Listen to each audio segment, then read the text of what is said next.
it's like you have a spotlight facing you. So it's like you just entered the stage of a Broadway musical. Any birthdays out there? Oh, Broadway musicals are asking for birthdays? Do they do that? It's Broadway comedy. Anybody with like a weird limp? Hey, bachelorette party, right? Isn't that's how comedy goes? Because I thought, hey, now I've had one done, I'll just call the same guy back. Well, we tried to call him. Did he die too? We were met with... His name is Jack, too. Well, you know what they say about all Jacks who I know in my life, right? No, Steve, what's that? They all die. I also like prunes now, too.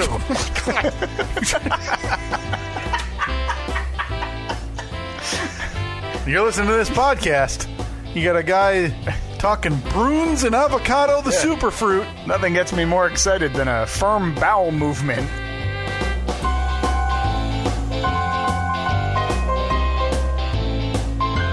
Boy, that was something.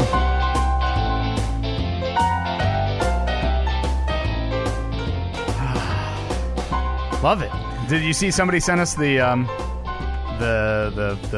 music? Yeah. to... Okay. We need to talk about that for a moment because somebody sent what they're claiming is sheet music. So I pull it up. Now, granted, I pull it up on my phone. I like how Steve, we're just getting right into it here because I'm upset because I now have people on Twitter who are giving me the eye roll emoji and all this nonsense, and they're saying, "Here's the music, no excuse." And I open it, and it's this bouncing around thing. How the heck is anybody supposed to keep up with it? Here's what I want. If anybody's willing to help me, here's what I need. A static piece of paper with the notes on it. I don't care if you draw the note thing. Is that like you draw the note? Yeah. Like the symbol? Uh-huh. Or if you just want to, write it out, like A and B flat, cross the jigger, and then down the line. Whatever. I don't know what music is. Okay, so if you want to give me this, I mean, it's shocking that you would say that because it seems like you have a complete grasp of it because cross the jigger up the whatever. Yeah, B and flat. then bring it back down the line is a music term that I've heard. So I need somebody to do that, and that's when I can really get started. I don't think that's asking too much. No. Oh, and also, if somebody could tell us what that pedal is. Oh, I thought that we figured out that was like a kick drum. It was like a piano kick drum. But I've decided that I need to renegotiate the deal if I have to use that. Oh. I didn't realize a foot pedal would be part of the piano playing process. I thought it was no problem. Well, a straight piano with just fingers and reading, a mute can do who is blind. Right. So you can feel your way around. Yeah. You include a foot pedal, though. Sure. You're just, you're monkeying around down there. Yeah. You're kicking. It's not fair. That's what I'm getting at, Steve. All right, it is Monday, August 27th, 2018, the year of our Lord. It's the Steve and Kyle podcast. It's the Just Cause We Felt Like live streaming an episode. So this is being live streamed to YouTube. Not sure if we'll... So obviously, if you're listening to this later on down the line, I don't know if the video is still going to be up there. I guess it depends on how it sounds, if the quality's good, if people manage to behave... Yeah. Not say anything too offensive. Well, and it's important, too. It's been fun, folks. And he's gone.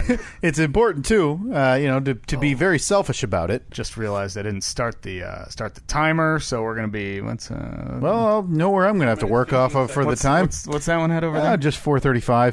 4:35. All right. Things moving smooth over here. With an extra set of hands, you still can't get it done. Well, it's...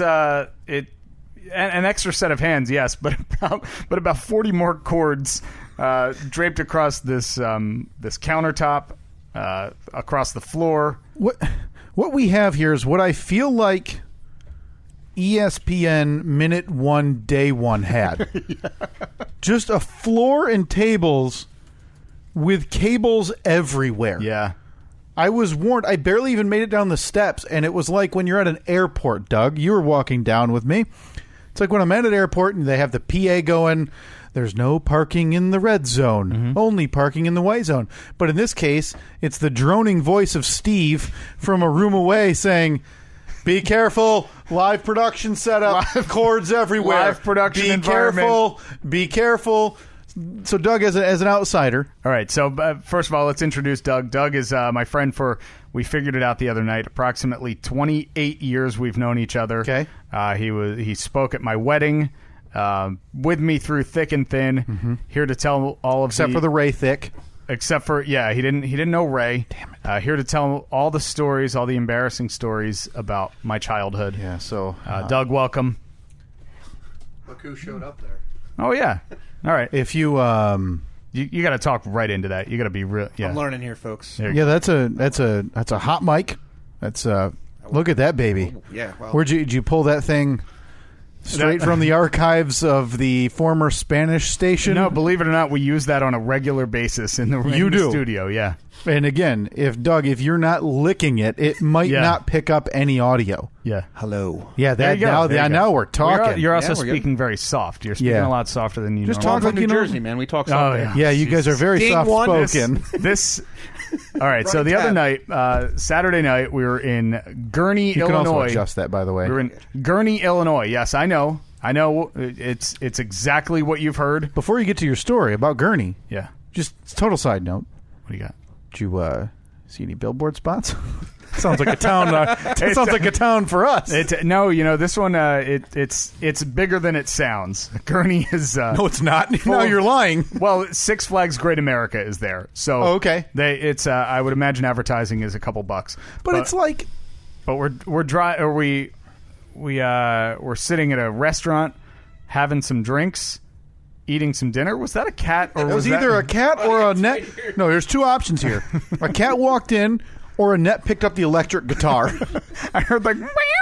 That's what I heard. There was a riff there on the end that I didn't think could be made by an animal. All right, so we're sitting at this restaurant in Gurney, Illinois, and I decide let's we've both had a couple of drinks.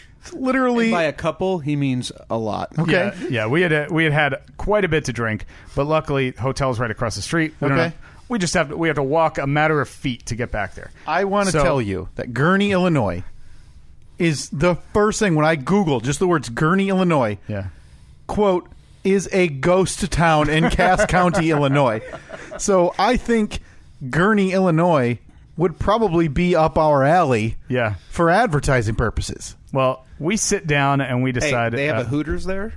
Oh, they in do have Outback? a Hooters. Yeah. Do they have a marquee? Because one thing we're looking for with this billboard and the advertising, Steve, we want a marquee with our big dumb faces on it for our first ever live show that we've weaseled our way into with fake letterhead.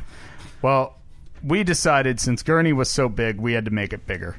So I pulled out the phone, I set it up on the counter, or right on the bar there, aimed it at us, and we did about a half-hour Periscope show from the Hooters in Gurney. So everybody's going to visit? Well, it was crazy because we had over 200 people watching us sit there and do nothing. Steve, I've seen our downloads. I know 200's a number we don't see very often. Yeah. But the one thing that came up was something that I don't know if you've noticed it before, but I would hope that I don't do it anymore. Mm-hmm. But it's the propensity for people from New Jersey to constantly tell you that they're from New Jersey before they make statements. Like, hey, I'm from Jersey. Of course I want another Miller Lite. Right. Or, hey, I'm from Jersey. Somebody barfed on the floor over there. Or, hey, I'm from Jersey. I don't remember where I parked my car. Like, there's no need to constantly None of use those words it. other than I'm from New Jersey came out of my mouth. Right. The only time that's necessary is if I were to say, hey, Doug, where are you from? Hey, you know what? The bartender said that to me. And my answer was, I'm from New Jersey. Okay. No. In due fashion, though, Steve is also an accountant, by the way. And Right. I sell vacuums. Yeah, that's true. I did tell. Your fake characters? Yeah, of course. Yeah. You know, most people do that is couples looking to spice up their relationships. Well, So you guys are driving to Gurney. Yeah. You're thinking, Doug, Steve, we just don't got the mojo anymore. No, This is how we're going to spice. We're going to have a Spice it night up at the a bit. bar where I'm an accountant. and you're a librarian, vacuum salesman. You guys picked luxurious careers that everybody wants. You weren't like a CIA agent undercover. Well, the bartender said, "Oh, what do you guys do?" And I just said, "I'm an accountant." And she just stared at me for a minute, and then she just laughed and walked away. Oh, so nobody believed you? No, it's I think that my theory is that if you have a remotely interesting sounding job, there's always going to be that follow up where somebody says, "Oh, that sounds like fun," or "Oh, that's neat. Tell me more about that." Like if you said, "Oh yeah, I'm an airplane mechanic," like there's going to be a follow up where somebody says, "Wow, that's good. Do you work like on an aircraft carrier, or do you work at the airport, or what's the deal?" But if you say, "I'm an accountant," no one cares. Yeah, everyone just says, So you want 8 wings or 10? If you want the spicy or honey barbecue? If I'm your waitress and we're chatting, and you tell me you're an accountant, Doug, you tell me you're a vacuum salesman. Well, originally I was a tax guy. Yeah. Oh boy. Well, that's way too vague. First of all, you said you're from New Jersey, and now you're quote. Hey, I'm from Jersey. I'm a tax guy. Now you're quote a tax guy that has, the cousin of the Sopranos written all over it, right. And you're going to get more questions than you're comfortable with. His name's Vito Gambini. The whole reason the vacuum salesman thing came up is you leave my cousin. Yeah, this is all right, because it's a limited slip differential. Into the mic. Sorry. Vito Gambini.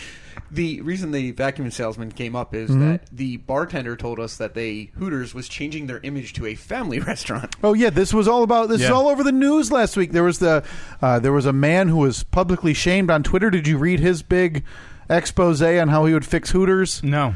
He was shamed because he thought maybe they should make it a place for healthy debate between waitresses and patrons. They could even do a free wing debate Wednesday. It was debate like the topic, you sit there, you would debate the waitresses of the day. Yeah, me and a Hooters waitresses. They're going to be wearing smocks and like wooden shoes. We're going to keep it clean, no heels. And you're just going to have a polite disagreement with your waitress. Well, so we're sitting there, and of course there's TVs everywhere, and a few of them had ESPN on or different sports. Yeah, different football games going on and everything. But you know how like if they have 12 TVs, like 3 will be on one channel, 3 will be on another, 3 on another. Well, at least 3 of these channels, or at least 3 or 4 of these TVs were on the channel where the infomercial for the Shark vacuum. The Shark Rocket, by the way. Let me tell you, triple layer suction power. Awesome hand grip. I mean, it was portable. Impressive, but it just kept playing. What's the price point? Do we got flex pay? Yeah, 5 easy payments. Am I getting 2 if I buy it today? No, free shipping though. If you order, come on, I can go to Amazon for free shipping. Right. If I'm buying anything from a TV, Steve, what's the one thing you're looking for? If you're going to buy something from TV by the end of the advertisement. I'm looking for order now. Order in the next 10 minutes, and we'll double your order. If you're not getting it doubled, why waste your time and money? Because a lot of times they do the order in the next 10 minutes, we'll double your order, but you got to pay shipping on that second one. All right. Yeah, I don't think so. So I said to the waitress, keep your red copper pot to yourself then. I was like, is part of Hooters' new family-friendly atmosphere that you have to show vacuum infomercials on TV? And then she's like, no, I don't think. Oh, and then she looks up at the TV. Well, by the end of the night, everybody at that bar wanted to buy one of those effing vacuums. Well, because if it's on loop, it's like, they're battering it into your brain. Picked up batteries, picked up pennies, picked up Cap'n Crunch. What point is that lazy, though? I know. Like, if you leave a battery on the floor, like, you're nuts if you think I'm leaning over and picking that up. I got the Shark Rocket with triple layer suction and a rubber gripped handle to pick that up today. Yeah. So, that was our big trip to Gurnee, Illinois. Hey, can I give a big shout-out real quick, though? Okay. They need, at the Hooters in Gurnee, Illinois, they need those mats in the bar for those bartenders. Oh, yeah. The bartender putting out the call? Yeah. You know how at every bar, at every restaurant, and like in the kitchen, they have those got some memory foam rubber mats that have the little holes in them. The manager there won't let them have them. Okay, so surely there must be a reason. Like what's going on? That seems like an OSHA thing. Yeah. Someone's gonna fall. It's at gas stations. It's at. Yeah. I mean that's important. Yeah. Those girls are currently showing a little more cleavage than they're probably comfortable with. and they can't even be soft on their feet? Nope. Not there. Sounds like we need to. Do we need to upgrade, or do we need to reopen the GoFundMe? Are we now crowdfunding memory foam pads? Nope. Memory foam floor mats. Floor mats. Yeah. For the Hooters waitresses in Gurney, Illinois. Specifically Gurney. We don't want the fruits of our labor going to any other restaurant. I don't care about the other Hooters. No. I haven't been there, and quite frankly, they're going to be closed down within a year. That probably goes for the Gurney location as well. Well, I told you it's a ghost town. It was packed. It's technically a ghost town. Wait. The population of Gurney's got to at least be 10K. It was so bad, it didn't even list it, Doug. It said ghost town, and that was the extent of the Wikipedia about Gurney. How did you spell Gurney, by the way? Gurney. No, it's Gurnee. Oh, I'm sure that'll make the difference. Gurney. Imagine there's like 3 different Gurneys. Why would there be? Oh, okay, well, now I hate Illinois. Is there? Because there is. There is. The population of 31,295. But, it's a ghost town, right? Well, that's not. Yeah, 31,000. 31,000. That's legit. Yeah, that's a pretty big. That's a pretty big town. Pretty big town. So, do you think? Rod knows Gurney's huge. Do you think Gurney with a Y is pissed at Gurney with an E, with double E, because they took all the mojo and made them a ghost town? You know what we got to do? We got to look up Gurney with a Y, see if they have a Hooters, call them, find out if they have those memory foam cushion mats behind the bar. Let's see, find a Hooters location near you. They're prompting me to double E, and I won't stand for it. What is the zip code of Gurney with a Y? It's a very good question. I don't want to give out too many personal information. The 6 people there, I don't want them getting harassed by this podcast. It literally doesn't say. Illinois, Route 125. Route or route? How are we going on that? You guys are both from Jersey. I say route. Route 130. Like Route 66. Yeah. Route 66. So when would you use route? My paper route? Yeah, paper route, mail route. To work. So like route would be for the road. Route would you would say route to work? Like you took this route to work? Which route would you let me to take to work? Okay, well, what if your route was on I don't route? know. I think your route was on Route 66? Then my route your route was on Route 66, or your route was on Route 66? I think I could go either way. Yeah, in any depends. Well, yeah. I know what the poll for this week is. Yeah, boy, that'll really bring in the pollsters. Boy. What have we talked about in the first 20 minutes of this podcast? Nothing, and you're the one who has to take notes, so that is a bummer. All I have written down is 4:35, timer started. And then Doug is in studio. Okay, we talked about Gurney, Illinois. Okay. Originally, our trip to Gurney. Kyle thought we were talking about the one with the Y. Oh, yeah, idiot. Yeah. So yeah, I can't believe I mixed up the dueling Gurneys of Illinois.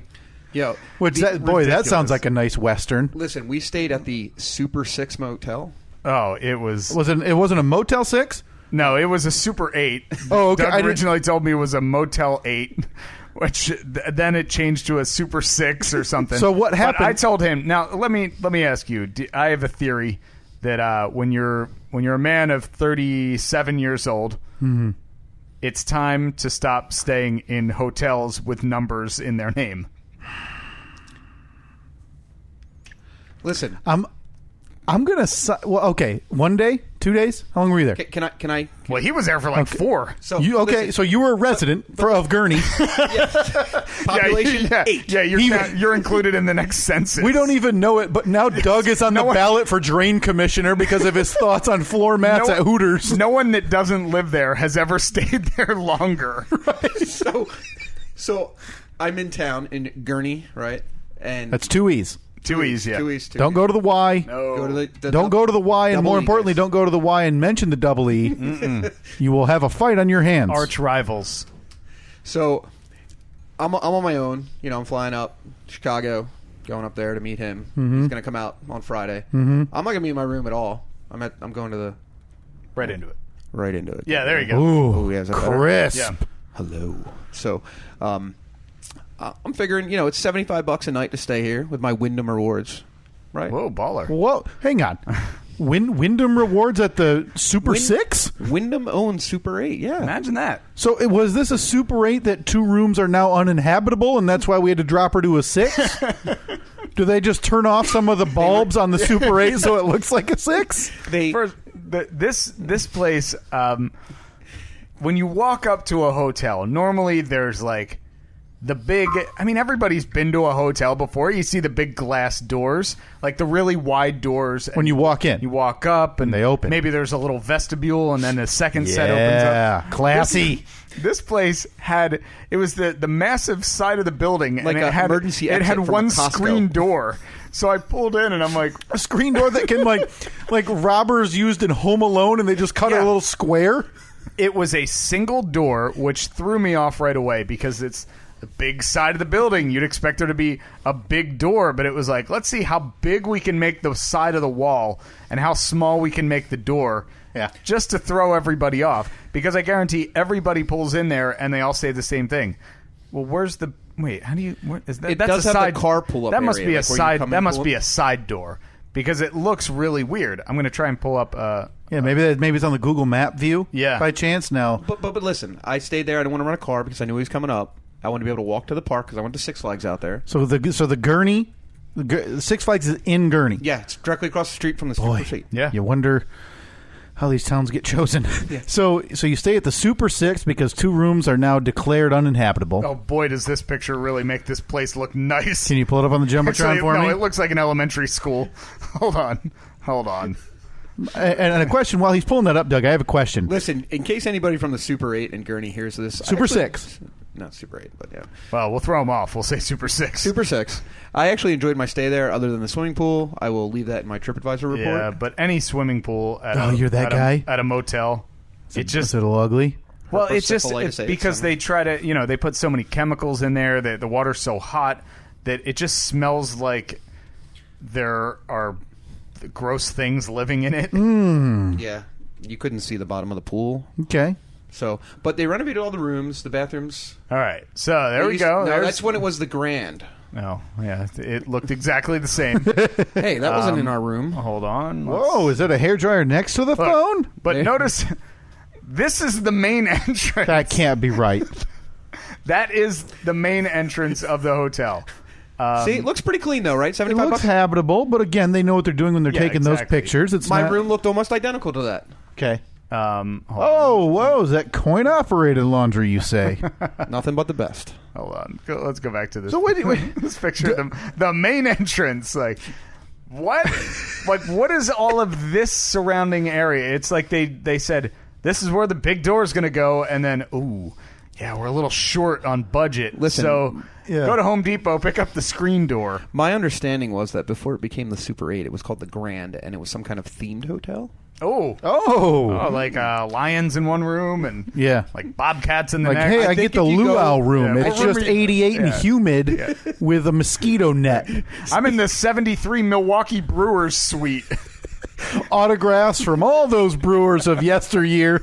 And why there's a Milwaukee Brewers one in Gurney, Illinois, we don't really know, but they just had memorabilia around. Well, I mean, Well, it's only a hours couple miles from Wisconsin, so Okay. might have a lot of. But you're in Illinois, right? There. Don't you? Yeah. Don't you go Illinois, never right? know. You got a couple Chicago teams. You're Well, that pretty was- close that was to room St. 501. Louis. You never know what these slobs in Gurney are into. You mean the slobs at the Gurney Y? Yeah. Okay. Yeah, exactly. I don't want you disrespecting the double E. No. Of course not. So, Doug, let me ask you this: you tell your family, your friends, whoever, loved ones, you're taking a vacation. They're all happy for you. They say, "Oh my God, Doug, you deserve it. You've been working hard. You're gonna go spend a week on a cruise. Maybe go lay on a beach in Hawaii. Visit the where is it, Steve? Sphinx? The eastern side of Jamaica." Oh, you mean the northern coast, Sandals, Jamaica? That's the one. The northern coast, the eastern coast, as you said, is full of poor people you will never pay attention to. Well, the whole island is Full of poor people that you won't pay attention to. Yeah. Okay. But your shuttle runs those people over on the way to the resort. Good. So you tell these people you're taking a vacation. They're all excited for you. They say, Doug, where are you going? And you say, Let me the tell you. Super 8 in Gurney, Illinois. So at this point, there's some concern, right? I'm assuming your Absolutely mom's not. I'm assuming your parents are going, Doug, are you hooked again? Like, is this the nearest area you can get the meth you want? Yeah, Gurney is like the crank capital of the U.S. Yeah. What's their response when you tell them you're going to Gurney? All right, so there really isn't much of a response. I have 2 kids. My soon-to-be teenage daughter, I miss you, by the way, was not happy. Not enough to go home today, though. No, absolutely not. Not happy that I was not taking her, but our family is very big on roller coasters, like me and my kids. Yeah.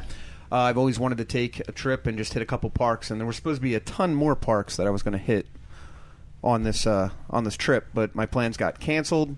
Ended up just flying to Chicago, then driving up north to Gurney, and trying to do as cheap as possible so I can come back here. Sure, $75 at the Super 8/6. I don't have a rash or any bed bugs. I'm Yet. good to go, man. Not yet. Not yet. Yeah, they may take a couple days. Yeah, they're going to transfer to Steve's spare room. By the time he leaves, Steve is going to burn the bedding. Listen, it wasn't that bad, folks. So you're a roller coaster guy. Can we talk about roller coasters? Because I've... Yeah, I think we can. There was a minor incident. Yes. That occurred. Terrifying or no? Oh, okay. No. So I got into town. I got into Gurney on Friday night. Drove to Gurney. Sat in traffic for a couple hours, which sucked. Got into town. Went to an amazing bar. Went to Timothy O'Toole's excellent. that night. If you're ever in town there, Timothy O'Toole's. So we... next morning, nobody's ever gonna be in town in Gurney, Doug. You can't say that like, I was passing through. I heard Doug mention this hot bar named Timmy O'Toole's. I better swing in. So best French dip ever. That's all I'm saying. We woke up the next morning and we decided to fuel up before walking over to the park. Yeah. So we went to a Golden Corral. Whoa, you guys! Are you familiar? So you guys are living high. Yeah, I mean breakfast choice. buffet. $9 a piece. Whoa! And I thought, let's do it. Yeah, I hadn't been to a Golden Corral in, I bet, 25 years. Sure. And so we walk in there, and should have been an indication that we were in the wrong spot because there was no line.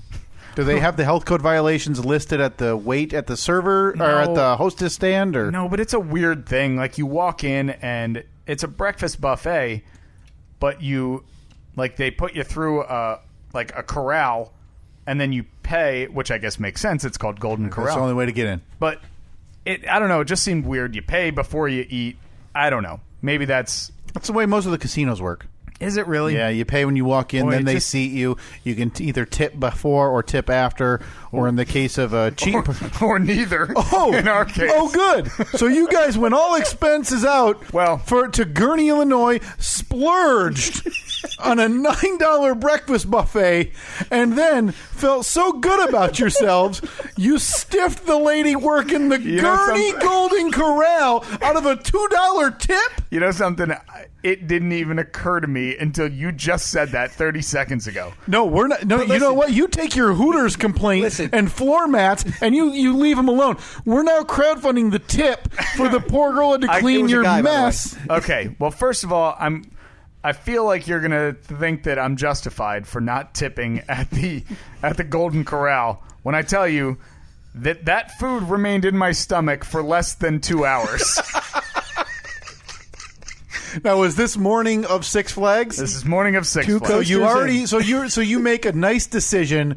The morning you're going to go on flippy, turny roller coasters. You decide a breakfast buffet is the way to go. You don't want to grab a sensible bagel, maybe some cream cheese. It was a poor decision, and it is 100% on me for that. So we fueled up. Had some French toast, little sausage patties, syrup. That's where he went wrong. Grease. Sausage patties is where he went wrong. You do a lot of bacon. No, I didn't do any bacon. Some eggs. You went to a breakfast buffet and purposely you went with the egg beaters and the sausage links from a package. Yet the best item, the one item that you really can't screw up on a buffet, and if it's screwed up, you can tell. The bacon? The bacon. Oh, they can easily screw it up if it's not cooked, but you can tell. Right? It was definitely. I looked at it. Because I love bacon. Sure. Looked at it and just said, nope, not cooked enough for my liking. So I left it, and that was fine. So then we left there. We walked over to the amusement park. Can we make note that it was hotter than hell there? It was very warm. Very warm. I refuse to note it in the record.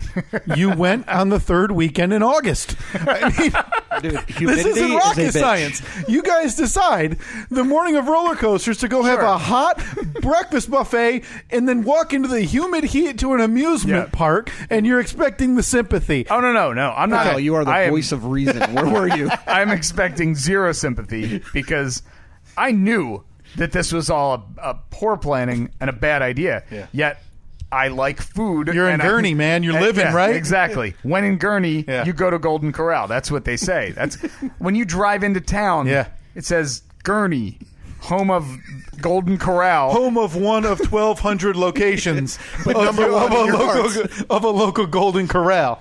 So we're walking over to Six Flags. It's probably a 10, 12-minute walk by the time, because when you're driving into Six Flags, it goes by pretty quick. When you're walking in, those parking lots are freaking massive. Yeah. So we're walking in, and by the time we get to the gate, we've already both completely sweated through our shirts. So we get inside. You have a sensible park polo opens on. at 10:30 or something. The ride that we wanted to go on first didn't start running till 11. So we get there, we stand in line at this ride for maybe 10 minutes. You didn't go hit the teacups? No. Go try to win a stuffed banana? No. You wouldn't have lasted long on the teacups. I can guarantee that. No. God. So the first one we went on was this. It was an old wooden coaster. Viper, 1981. So you start on a wooden coaster. Now, wooden coasters. Now, I am not a roller coaster aficionado. My stomach can't handle them, Doug. Neither can Steve's. So but you guys I have know something in a common. wooden roller coaster, I know, is not meant for their comfort. Oh no! You And slam around. at this in point, 'em. why they still exist, I can't explain. We'll talk about that sometime later. But Is it a historical aspect? no, that's Or are we using the stupid covered bridge argument here? no. That coaster was built actually in the 90s sometime, I believe. They willingly built that piece of garbage within the last I don't 20 think it's a years. piece of garbage. You A haven't ridden wooden it. coaster, come on. No, man. The technology's come a long way. It's still lumber. Okay, well, I'm that you not got- going to sit here and defend it. So let's keep going. This on. argument You won't would win. never end. Yes. So So we ride the first coaster, and I got off there, felt great, and I don't think that I don't know how high is that one. It's not. maybe 110 feet. All right. 25 feet and you're going 15 mile an hour. You're taking the Snoopy loop. So no big deal. Get off that coaster. We're like, all right, let's head over to what was the next one? Raging Bull. Raging Bull. Yeah. Raging Bull. I'm gonna. Got some I'm pulling it up right now. You can pull it up for Yeah, I'll pull up a picture Okay. of Raging Bull. Is this the new one? This is the one you want? No. So why are you waiting at this point for the one you want? That's the one we wanted. Yeah, that's the one. The Raging Bull is? Yes. Oh, okay. Okay, so this is the one that you flew to Gurney, or you flew drove to Gurney One for. of the two I wanted to ride. Okay. All right, so let's see. Here's And to put in perspective, Raging Bull is pretty big. 202 feet tall with a Okay. 208-foot drop. Yeah. And So- speeds So you're of going 70 underground then? yep. By quick math, you're going underground? And speeds of 73 miles per hour. Here it is. Okay. Here it is. This mass of track and death. So we Looks get like a on, water slide, like at a park. we get on this thing. Real and, quick, just though, Viper was 100 feet tall. So this one was 104 feet taller? Okay. 110 feet taller than the first one. Yes. So we weren't in the front on that, were we? No, we rode the back row because it's the best spot to sit. Okay. Oh God, that So we get- sounds awful. so we get on Don't this you thing. get the most whip around? Yeah, you get whipped around the most. So we sit down in our seats, and instantly I knew, oh boy, this might be an issue because we're halfway up the hill, and I'm already looking down at the coaster that we were just on. I'm like, okay, heights don't scare me at all, but when you're going up, you're eventually coming down. Now, did you consider beforehand? I don't know what happened. This is 100% honestly. I have no idea what happened. Before this roller coaster, did you consider emptying your tanks? No, because at that point, I still felt perfectly fine. Okay. Even when we're riding up going up the first hill, I'm like, I felt fine. At no point did it cross my mind, I'm going to be sick. Because I've always enjoyed roller coasters, never gotten sick after going on a roller coaster. Yeah. I won't say I have an iron gut, but I don't know. It doesn't really bother me. So, but to recap, you spent the morning shoveling French toast, sausage links into your belly, taking a 15-minute walk across But the still. heat taking a wooden coaster just to really jostle you all together and then getting on the big one. Now, one more thing to add, though, is that the queue lines to get to these rides are the longest queue lines I've ever seen in my entire life. The line, even at this point in the day, just walking through to not physical to get through the lines. Yeah. Okay. So, but still, at this point, my stomach felt fine. I had no indication. Up on the top of the first hill. So we're starting to ride up, and I'm a little bit nervous because of that. You know, that first gut feeling when you go over the top. Yeah.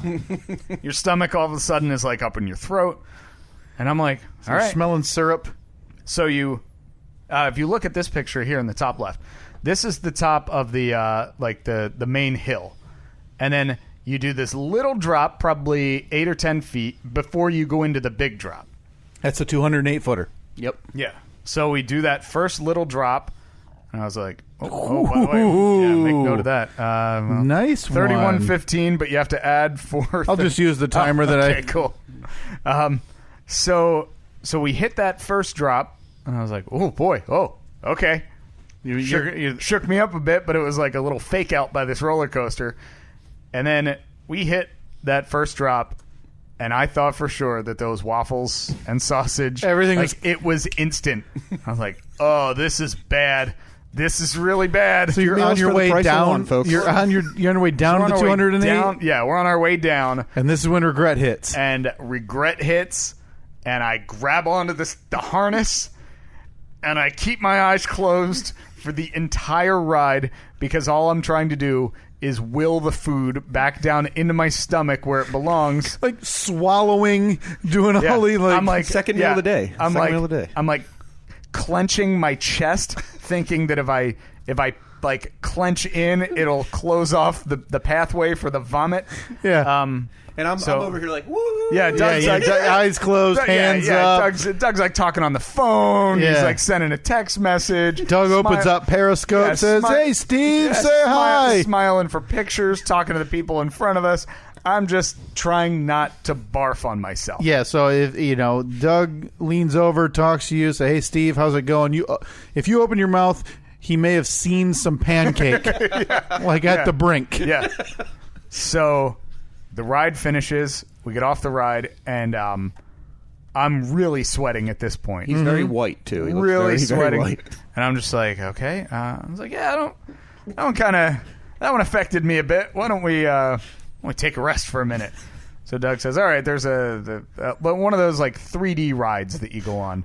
Oh no, this is a terrible decision. It was air conditioning inside. That's what I was exactly. thinking. He was like, all right, well, this one over here, it's air conditioned. I didn't even realize that it was a 3D ride until we were about to get on the thing. Yeah. And there's no drops, there's no loops. You're on a little feeling though. You're on a track, and you like, oh, let's watch out for so and so. He's trying to shoot you, and then you pull out your gun and you try to shoot them. Well, while you're on the track, then it spins around a couple times. Give you the whole, and then it shakes around a lot. Give you the whole 9. So I'm sitting on that thing, and I don't know if you noticed, but I was holding my gun out. I wasn't pulling the trigger. I knew when the ride was over that he was not feeling good because the average score was like 150,000. Steve had like 3,000. So I'm just holding. Steve's shooting the wall. Somewhere there's one of those. Somewhere there's one of those pictures that they take like on Magic Mountain. Is there? Yeah. Is it you, eyes closed, like lips pursed, just shooting the gun in the air like a Wild West, like Yosemite Sam? Yeah, like rootin' tootin', just firing into the air. So we walked off of that, and I said, all right, there's about to be a problem here.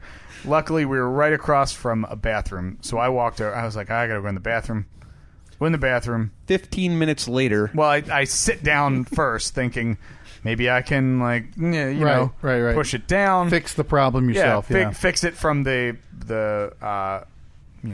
end that I'd like to fix it from. Mm-hmm. I knew right away that is not happening. Not a chance. So now you're in limbo. I'm in the bathroom because at this point I'm off the ride, so I feel a little bit better. I've cooled down a bit. My vision's not blurry anymore. Right. I'm just standing there. So I'm standing in the stall like, all right, do I go out? Do I just go out and try to power through this? No. Now when I'm sick, when I know I'm going to throw up, all it takes is one hard cough to Okay. to get the movement, get everything flowing. Now, there's a couple schools of thought there. One, some people need the finger down the throat. No. Some people, I'd never heard a cough, but like for me, I know if I'm nearing the precipice of having to throw up, the smell of porcelain now does it. Granted, I'm in an amusement park bathroom. So it's not going to take much to get the wheels of progress in motion. Yeah, those bathrooms were pretty gross, by the way, too. It was so hot. Yeah. The walls were like sweating. And the park had been open for like 15 minutes at this point. So somebody else had gone Viper Raging Bull 3D before you. Yeah. Maybe had some similar Golden Corral. Golden Corral. When I first walked into the stall, I already had to flush. I had to flush somebody else's had to get rid of everything. Start anew with your own toilet. Yeah. Terrible. So I had taken my shirt off. Hang on. What? What the hell? You're not. I know you're in Gurney. You don't have to act like it, dude. That's messed up. I needed. Well, here's the thing. I didn't want to get puke on my shirt, so I thought, well, the less clothes I'm wearing. If I'm not wearing a shirt, I'm not puking on my shirt. So I took my shirt off. Was it a valuable shirt, or is it now most of the time where you're out and about and you're likely to see you in a 94-1 Z-Rock rockin' hits, rock and roll, free beer and hot wings in the morning shirt? No. It was just a regular like green shirt. Okay. So at this point, I'm like, all right, I think I'm good. I think I forced it back down. The trash. Your shirt's off. My shirt's off. You got like two hands on the side. You're like, yeah. You got a wide stance. You're standing there. I did the cough. I was like, and I felt kind of like like I dry heaved a little bit. I did like a, but nothing happened. So I was like, all right, man, false alarm, disaster averted. I'm gonna put my shirt back on. So I put my shirt back on.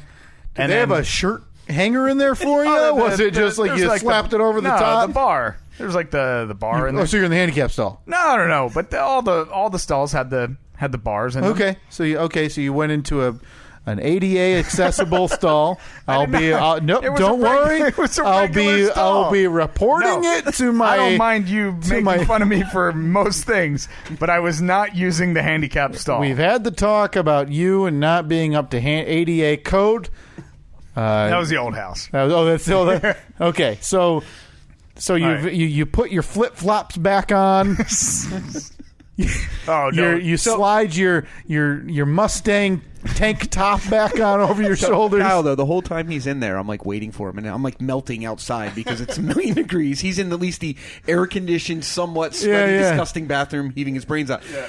And there's only one exit out of the bathroom. You come in one side, you come out the other side. You're seeing people go in, you're seeing people come out, and I'm waiting for him. Go I in. just keep glancing. Oh, here comes somebody else, right? All these people are coming out and they're like shaking their head. So they're walking out, and you're assuming, like you see head shaking. You're like, Steve's currently doing damage, or these people have their own regrets. Listen, I've known this kid for a long time. He will drop bombs anywhere, anytime. Yeah. Well, I mean, listen, you're at Six Flags. You've got a shirt off. If you're ever going to do what you have to do, now's the time, right? What am I going to look trashy? Right. You're in Gurney with a tank top and slung over the stall wall. It's like when you're in college and you tie a sock on the doorknob, but Steve's way of letting someone know this handicap stall was in use still not was by slinging his tank top over the front door. No matter how many times you say it's a handicap stall, it's still not. Well, my foot says you don't deserve it, sir. That's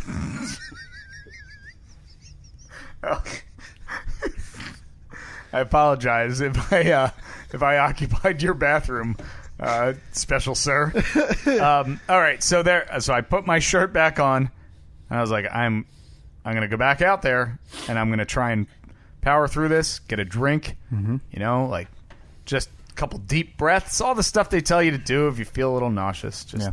I got this. No problem at all. It's probably a combination of the food, the roller coaster. It'll be okay. The heat, yeah.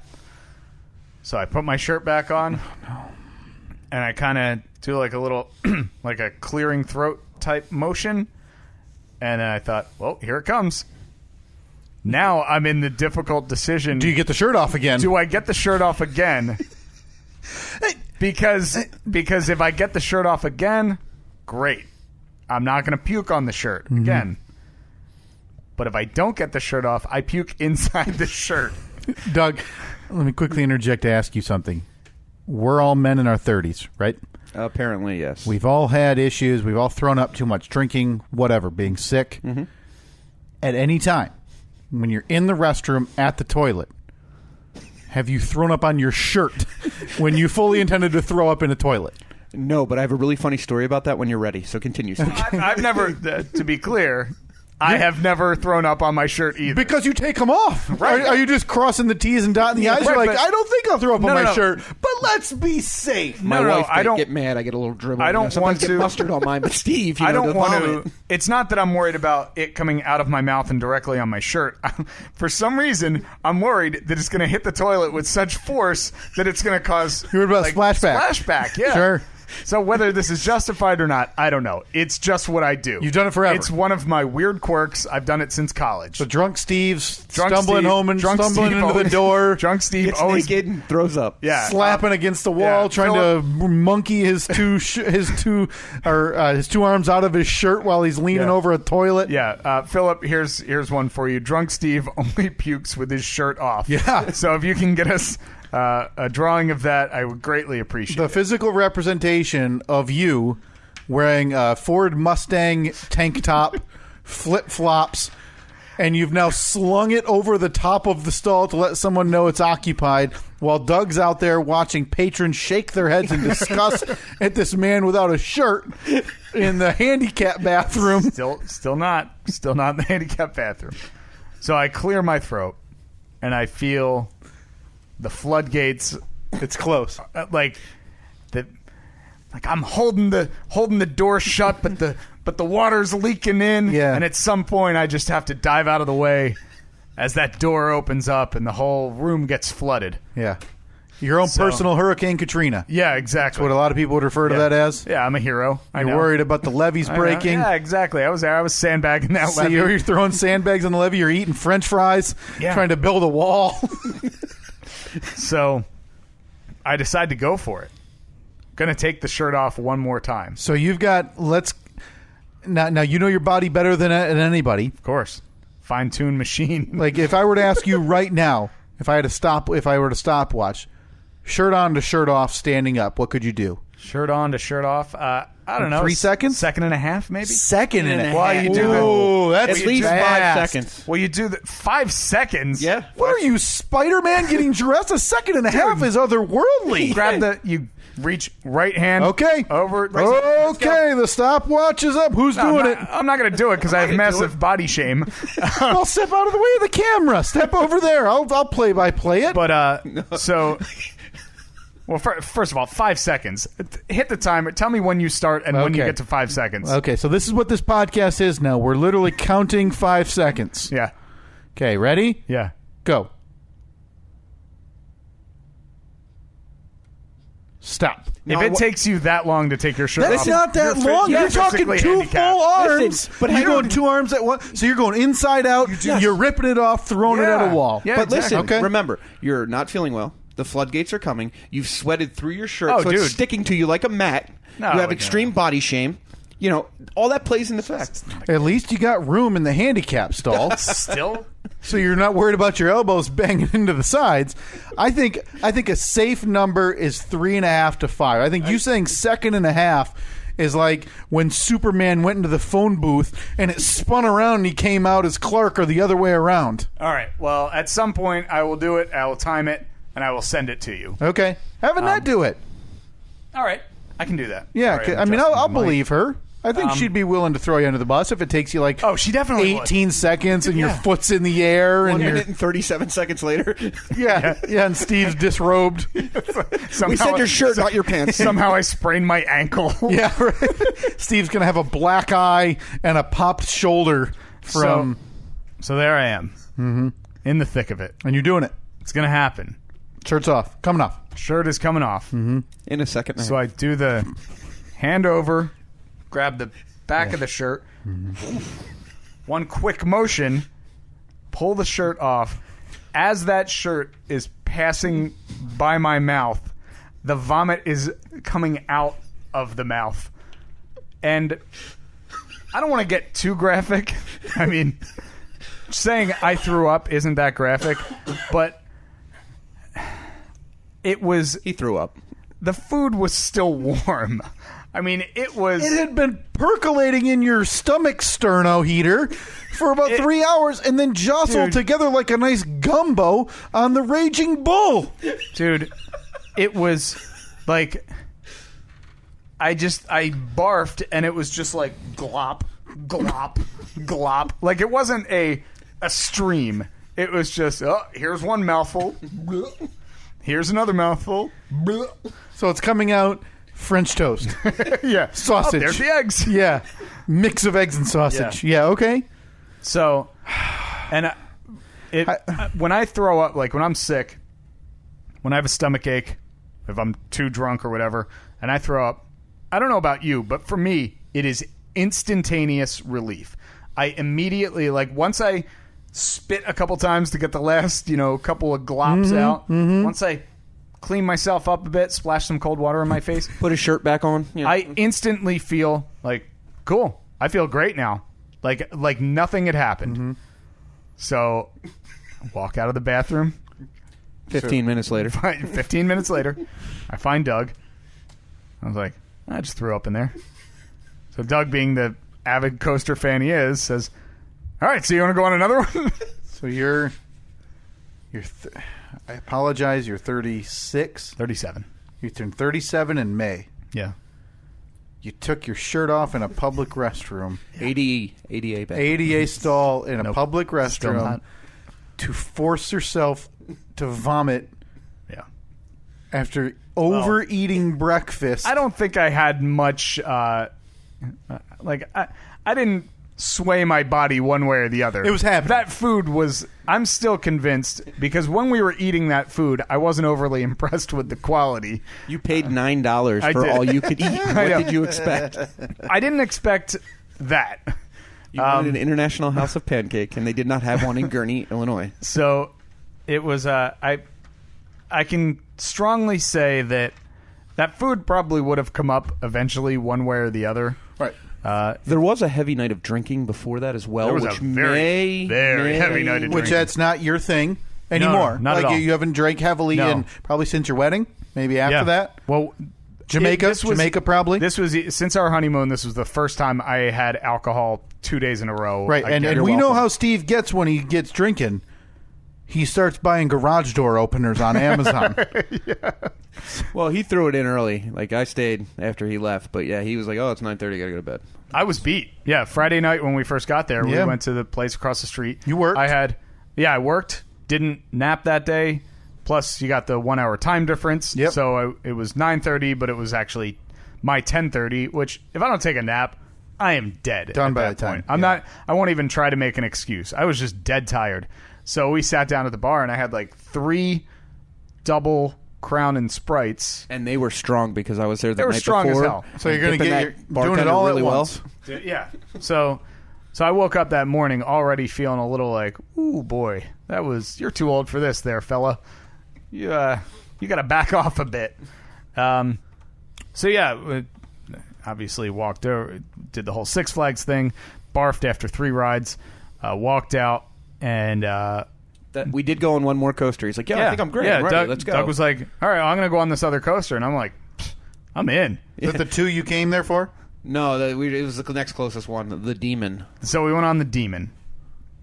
So we get on the Demon. Rip roaring time. And I think we had just gone over the first hill, and I just looked at Doug and I said, like, we're in the middle of "Can I go home?" We're in the middle of like the loop, and I'm just like, this was a poor decision.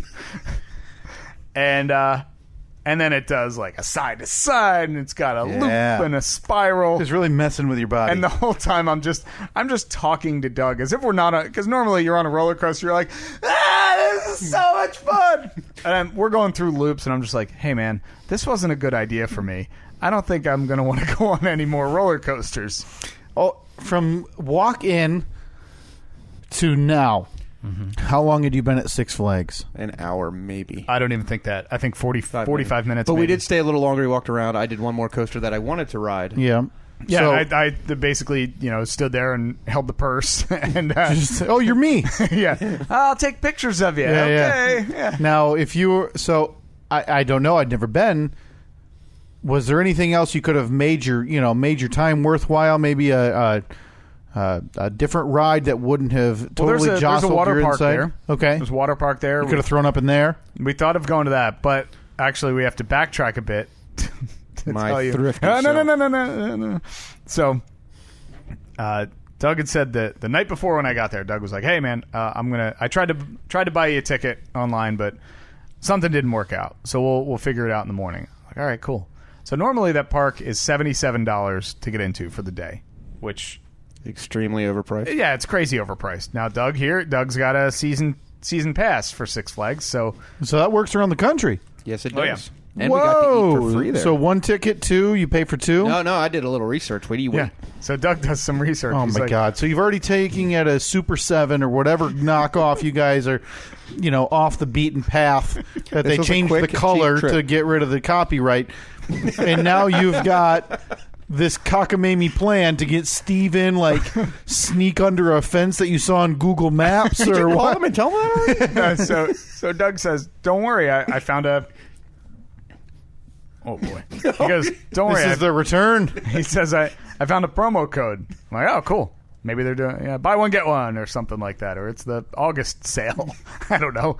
So he tells me the next day. He goes, "Yeah, I found." Today's homeschool day, and you can get the homeschool discount. How do you prove you're homeschooled? Exactly. So- you don't.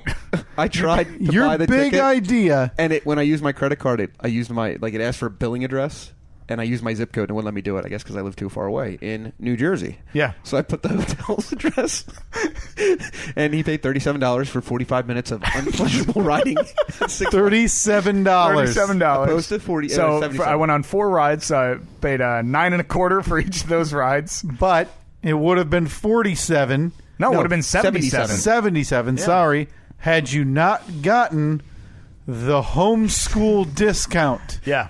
So we get in there, and you know how they take your picture? They have the guys there when you first come in, they take your picture?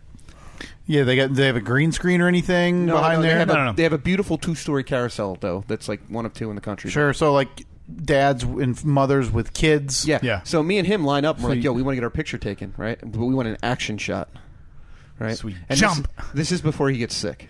But we're all sweaty. We Yeah, I just would walk hope so. forever on the surface of the sun to get here.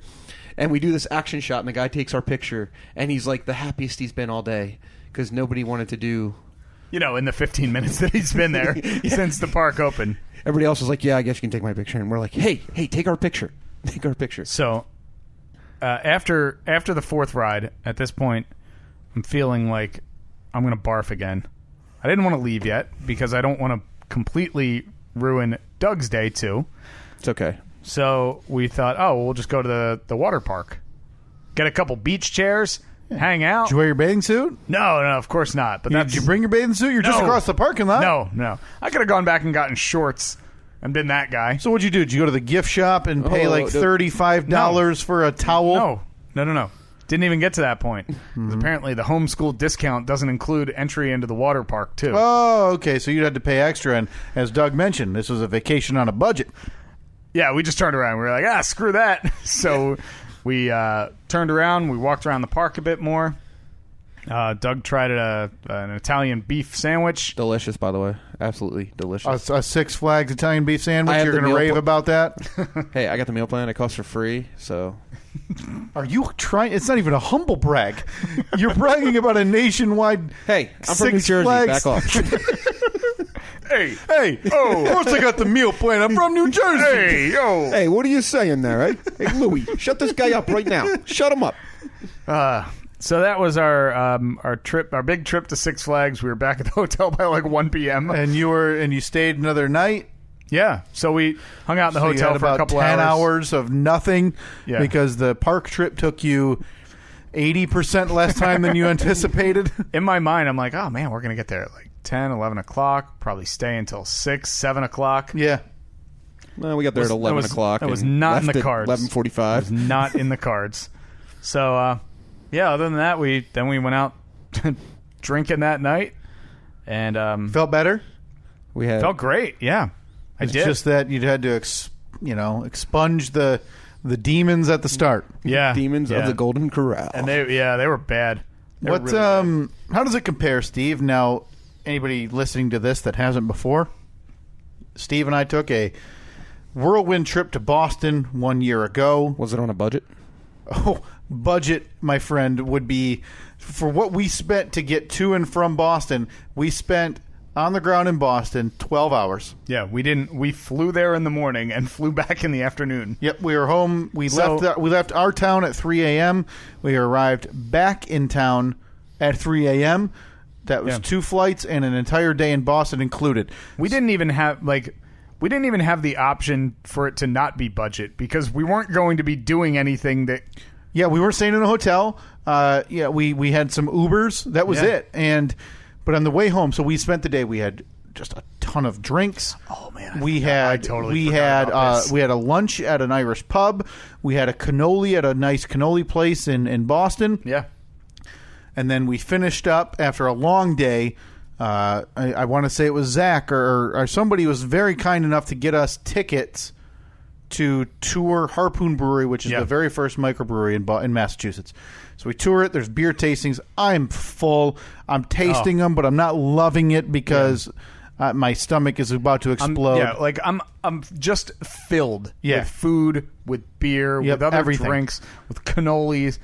All I want to do is sit down somewhere. Yep. So we go to the airport for our flight back, Doug. We sit in the airport for an hour and a half. We take the quick jot back to Detroit, Michigan. That's right. Yeah, we flew back to Detroit, which is 2.5 hours from here. And I was going to drive home. We landed at, I think, midnight. Yeah, it was 11:59 p.m., so I was going to drive us home. We walked to the parking lot. Steve immediately kicks the chair back. He's going to go to sleep. I brought my pillow.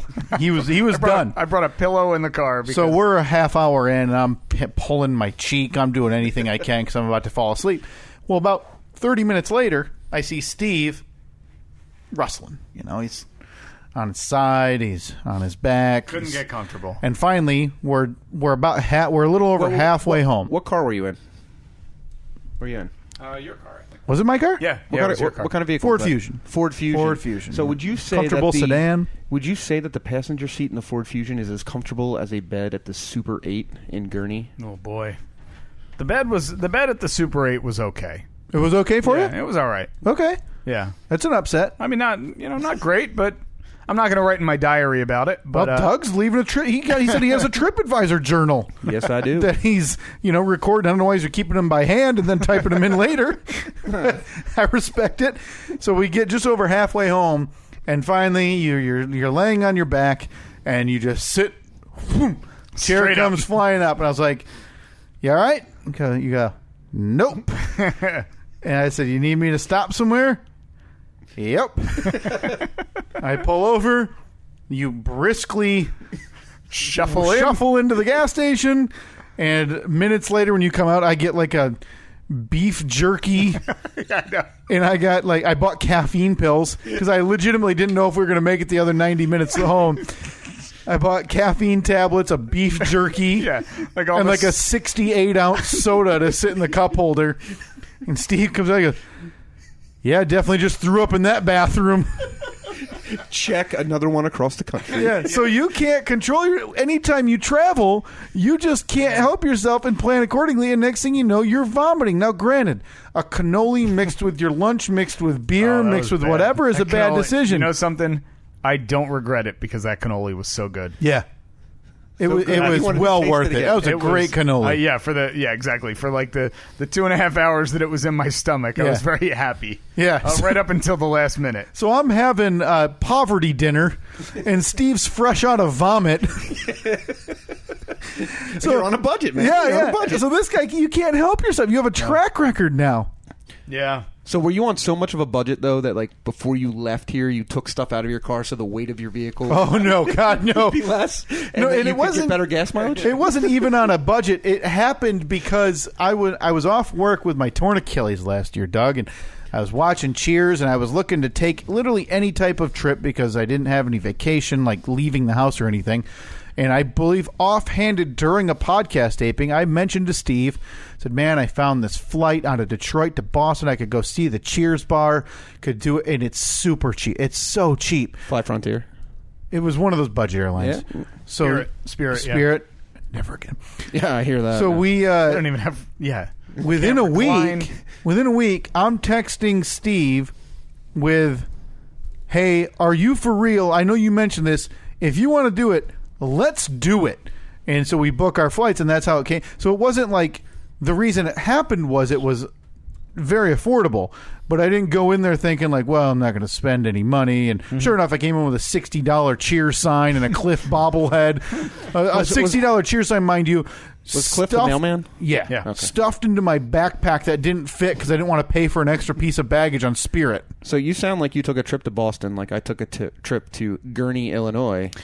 Except I stayed on the ground a little bit more and A drank. little bit, yeah, like 5 times as long. I mean, I was waiting for you to show up, dude. You were my ride. We had 12 hours. I didn't 12 hours in Boston. I didn't Google like private school discounts at the Cheers bar, so I don't know if I'm quite in the class of telling Hey, me guys, it's amputee day at that Cheers. this guy who's 30. Stuff your arm in your shirt. This guy who's 36 or 37 at the time, but 36 when we went. One beer, please. I wasn't quite at the point That's why he's used to using those searching bathroom for stalls. Facebook deals so we could save $1 on a beer. Listen, I went on their website to look at tickets, and I was like, oh, I wonder what events are going on. And they had the event, and it had a discount ticket. And you know what? I would have paid the full $77 to see him toss his marbles after riding a couple things. Well, yeah, I mean, I would have done the same thing, honestly, especially if they make you prove it in no way. Like, what are they going to tell me? I'm not homeschooled? I guess I go to the Christian Family Science Learning Center. What makes you feel worse, though? Let's say they let you in, but they let you in. It's whoever's working at Six Flags. So what are they, 19 working there for the summer? Yeah. Leave Janet alone. And you're going, I'm homeschooled. And so this 19-year-old kid stares at you while handing you a ticket and just shaking his head. You comfortable doing that still? Yeah. To save a few bucks? I have zero guilt from that. First of all, because Doug has, it was just, the ticket was on his phone. So you just scan the phone. They don't look at it. They don't know what. All they know is that they scanned it. It says you can get into the park. Mm-hmm. But nowhere on there. Actually, it probably did say. It did have the homeschool promotion at the top, but they don't look at it. Do you think that anyone there actually cares? This is a victimless crime. Victimless. Listen, crime. Do you think he's the only one that had that happen? Like, do that? At age 37? I definitely don't. Hey, leave him out of this. I bought the ticket, okay? Yeah. I did. How old are you, Doug? 37. So it works either way. Yes, I do think you were the only two 37-year-old men who thought to scam. What are you, who thought crazy? to scam the homeschool promotion? Are you crazy? They can tell. There's no chance that we were the only two. If 37-year-olds. If you put me in a gymnasium with 400 people, and let's say 399 of those people are public school kids, and one's a homeschool kid, yeah, I'll pick the homeschool kid out in less than a minute. I think you two were like trying to sneak into a movie theater by standing on each other's shoulders in trench coats. Well, it's not like they make us wear a sandwich board that says, I'm homeschooled. You don't see all. I hope you're happy. We were very happy. We have a great story. I'm quite happy. I hope, because I think you would have stood out like sore thumbs had somebody. I'm not gonna lie, we were probably the two best looking guys there. There was Well, some, that's the least surprising thing ever. Yeah, that is a rough looking crowd. Well, it's Gurnee. I mean, you could say that about anywhere though. Now you're a roller coaster guy, so you've obviously been to Cedar Point. Yes, I have. And it's Sandusky, Ohio. Outside of Orlando, they're not really in major towns. Didn't they even put Disneyland in Anaheim? Yeah. But Cedar Point is a destination park. Gurnee, Illinois, Six Flags America, Great America is not a destination park. Is it a small park? It's smaller, but it's not. How's it compared to other Six Flags? I've never been to Six Flags. Oh, well, you're not missing much. Outside of a few random raging bulls and demons and bleeding vipers and flying barf. Yeah. They should name a coaster that. Flying barf. I think Riley barf. has done that on his iPad playing Roller Coaster Tycoon. Barf ride or something like flying that. barf. If you were to sum it up, both of you, with differing expectations. Now, Doug, you made the trip for these roller coasters specifically. Steve made the trip for camaraderie and vomit. I have some in a jar. We are auctioning that off. Good cause. Was it worth it on both fronts for both of you 10 to out of go 10. do it? 10 out of 10. You got 3 coasters and a vomit with your shirt off. I got 3 coasters, 4 rides total. 4 rides. Don't forget the 3D Justice League ride. Snoopy ride or whatever. Yeah. We took him over to Kid Palooza and he was having a blast. They had slides and stuff. Shoot the duck hunt. Whatever, like the NES light guns. Yeah. Okay. Well, hey, I'm happy for you. That's 2 37-year-old men imitating homeschoolers. Yeah. I had a season pass. I did not imitate a homeschooler. You're okay. Yeah. But you did. But you're pretty culpable in the idea that you did buy that for him. Accomplice. Well, actually, I'm an accomplice to his crime. He's the one that bought the ticket. Is that what it takes to get homeschoolers out of the house now? Is literally half off the Six Flags ticket? That or they had to pull the plug on Fortnite. What do we think the homeschool population surrounding Gurnee is? I think it covers Michigan, Wisconsin, and for the promotion. Oh, if you were to guess a percentage, though, how many people? 10%. Let's say in the country, public school, private school, those both combined. What do you think the homeschooling percentage is? Oh, I bet it's single digits, 3% maybe. I'm gonna say 9%. What are you gonna say? Lock it in now. For the results, I'd guess 6. Okay, let's see. 3, 6, and 9. Homeschool percentage in the USA. I'll type search. 3.4. Wow. 2 million students. Oh, all right. And those within surrounding areas of Gurnee.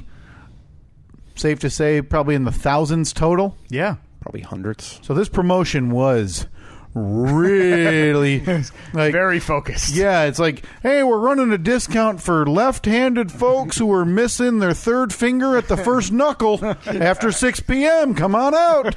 Yeah. You get in for just 99% of the original price. Yeah. Whatever. Okay. I'm glad you enjoyed it. So Doug, you've got a checklist, I'm sure, of roller coasters. Mm-hmm. What's the next destination? I don't know. Okay, have you done West Coast, or is there an area you're missing? Yeah, West Coast. It's tough to get out there from where you're at. Yes, it is. I was going to leapfrog from Atlanta to San Antonio and then out to... That's not a leapfrog, friend. That's a whole other destination. That's a hike, isn't it? Yeah, but you fly... That was my original plan.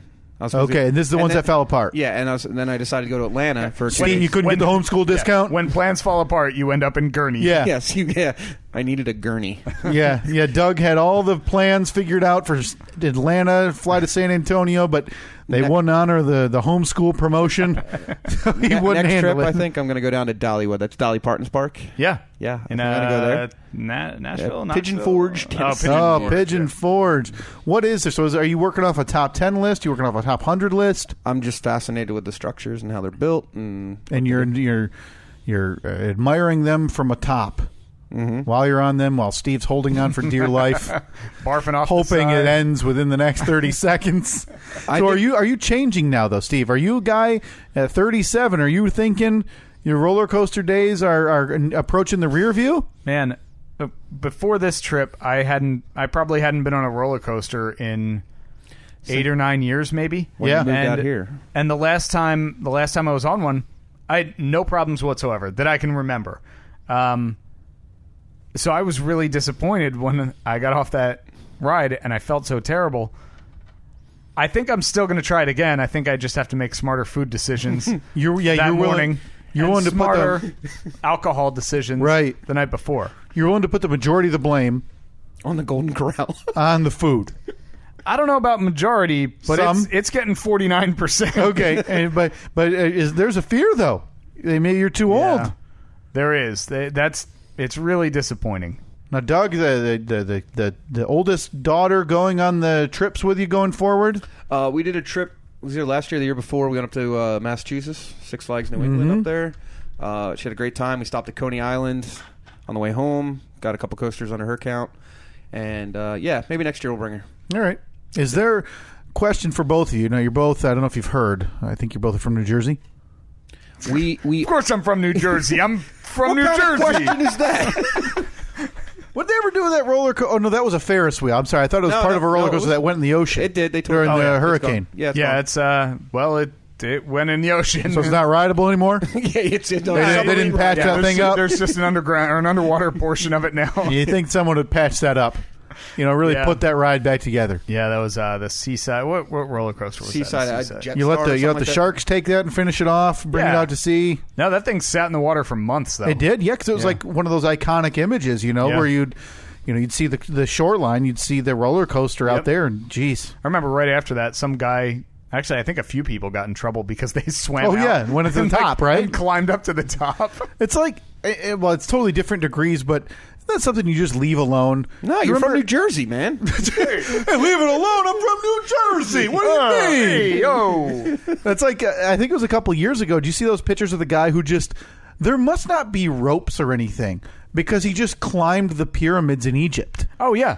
Yeah, it's but they're like blocks, though. I mean, they're right. No, I'm not doubting that, but it's just the ability that he could even get close enough to do that. Because you go to some place that's like the Empire State Building, and for God's sake, if you don't stand within your 3-foot ropes while you're buying a ticket, you've got a security guard yelling at you. Now, granted, it's a massive town. I don't know how hopping the Gaza tour industry, or not wherever it is, tourist industry is over there.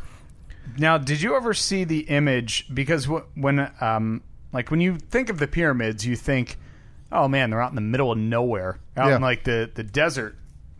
Did you ever see this image of them where you're... Oh, wow. Yeah, you realize it's like right next to it, there's like a Starbucks. Yeah. Wow. I mean, I have not. What is it? Cairo, I guess? Yeah, something like that. Folks, if you can't see this, but you should definitely... Giza? Yeah, just Giza. Oh, yeah, Giza.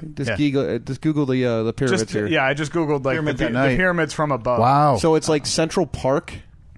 Pretty much, yeah. Is the pyramids, and then the city. it's insane. But yeah, I remember that video. The guy just climbed right up. Yeah, that's nuts to me. Didn't take him very long either. So a lot of people want to see those. The wonders of the world. Mm-hmm. Doug, you're roller coaster hunting. Steve and I were traveling to visit the Cheers board. Boy, aren't we just a set of idiots? Yeah. I mean, hey, speak for yourself, man. Come on. There's sites around the world people are dying to see, and we're flying to a bar that a TV show was based on for 12 hours. I heard there's a Pizza Hut in Denver that has 3 doors on the back. I had a fleeting thought that I didn't do, but I had a fleeting thought that I kind of want to go see the last Blockbuster in Bend, Oregon. Why? Did you ever see that movie Airborne? I don't think so. Who was in that movie? No one. It was some redheaded kid. That was Seth Green was in that. Seth Green, yes, but the star already got some quality behind it. Then hit me with some details. Yeah, considering we couldn't even remember, the most we knew was it's a redhead guy. But he wasn't the star of the show or the movie. The rules are no rules. Right. Yeah. Right. Yeah. Steve was so obsessed with this movie that we were going to go to the Devil's Backbone. It was it was a rollerblade. So 1993. It was fruit booting. 1993. This is prime fruit booting. So time. it's 25 years ago. Mm-hmm. Or 25 years ago. Go ahead and read the plot. So you're 11. Maybe this will bring it back. Look at that poster. Dude, that is if that gets made today, we all get beat up. Nobody's seeing that. That's All right. So the big thing on the poster was Mitchell became the most popular guy on earth once he took to the sky. Can you pull up the synopsis of that movie? IMDb. Yeah, it just went away. But the Airborne film, 1993 American comedy centered on inline skating. Comedy? That was a drama. Comedy drama. Sorry, how dare I disrespect the sanctity of this movie? Unknown Jack Black in the movie. Oh yes, that's right, it. yeah. Augie. No, it was Augie. He's the goalie. Chocolate stained Blaine. Yeah. So it also it was starring Shane McDermott, That's who the is guy. so popular he literally doesn't have a Wikipedia. Like he doesn't have a link if you try to click Shane McDermott, it doesn't exist. All right. Do you have the synopsis there? Well, I have the Rotten Tomatoes score. Ooh, let me guess. I didn't see it. Guess. Yeah, you got to guess, Doug. Oh, 5. Yeah.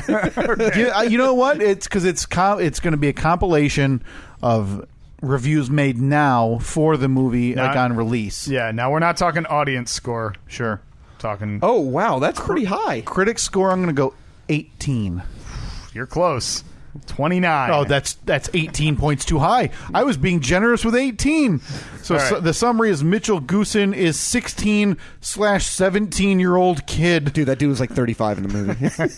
from California who loves to surf and rollerblade. His parents are 2 zoologists. Were given a grant to work in Australia. The only problem, Mitchell can't go with him. Oh, no. Well, you're 2 parents. You just don't go. Right. This movie is done in the first 30 minutes. Well, sorry. If the Doesn't kid happen. can't come, my child must come with me. So he gets to stay with his aunt, uncle, and cousin in the hot rockin' town of Cincinnati, Ohio. When he arrives, he meets his cousin, who's his new roommate for the next 6 months, That's Seth Wiley. Green. Yep, Yeah, Seth Green. Seth Green. Mitchell goes to school, gets on the bad side of the high school hockey players. Mitchell and Wiley end up enduring weeks of torture. Then the big guys and Mitchell and Wiley have to learn to get along to beat the Central High School rivals in a competition down Devil's Backbone. Is this an inline skating race? Yeah, it's a race awesome. down a hill. And so Devil's Backbone is real? The last guy to walk well. up Bevel's backbone, I saw him. Well, yeah, I mean, in the movie, it's a very real thing, and so it's a race that takes about 7/8 of the movie to complete. It's like they went around the country and found the steepest hills and just Yeah. filmed a part of it on that hill. Then went to the next one and ended Just kept together. finding different hills. Yeah. One has some snow off to the side. The other's Yeah. a palm tree. Exactly. Yeah. It didn't not a lot of attention to detail. Is this on Netflix? Is this possible? 'Cause I hope I'm not. going to watch it. The last time I took a Netflix recommendation from Steve, This is a recommendation from me, Kyle. It's totally that's a different. good point. That What was it that? actually What matters. was the It was The recommendation? Money Pit. That's a great movie. That is They're from okay. New Jersey, dude. I know. That's why, and that's what I was just going to say. It must be a Jersey thing because that was one of the worst things I've ever seen. You bite your tongue. That is when Tom Hanks passes away. That will be You think Money Pit's that'll be getting one mentioned? of the 5 that they mentioned. So in your mind, the AP, the day Tom Hanks passed away, it's going to go Tom Hanks, star of blank, Forrest Gump, Apollo Gen A. 13, Apollo 13, Castaway, Castaway, of course. Yeah. and the Money Pit passes away at age whatever. You think that's on the header? What is the score I'll put money on it right now. of The Money Pit on Rotten Oh, Tomatoes? I think we talked about this too.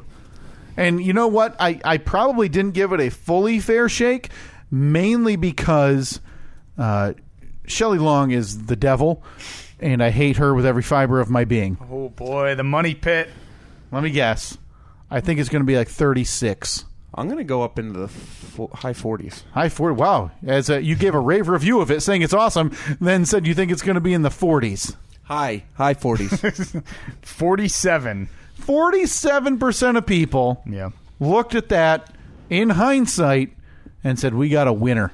It's a great movie. I mean, maybe Kyle just didn't understand it. look, it's. Maybe I should give it a Anytime you rewatch. get a movie written by Richard Benjamin, you got a winner on your hands. You get a Dickie Benj movie. That's something you put at the Wait a top minute, of the hold queue. on. It was written by somebody named Babalu Mandel. Oh, okay. It was written by like a script writing software that they just. Oh boy, Okay. that's a great movie though.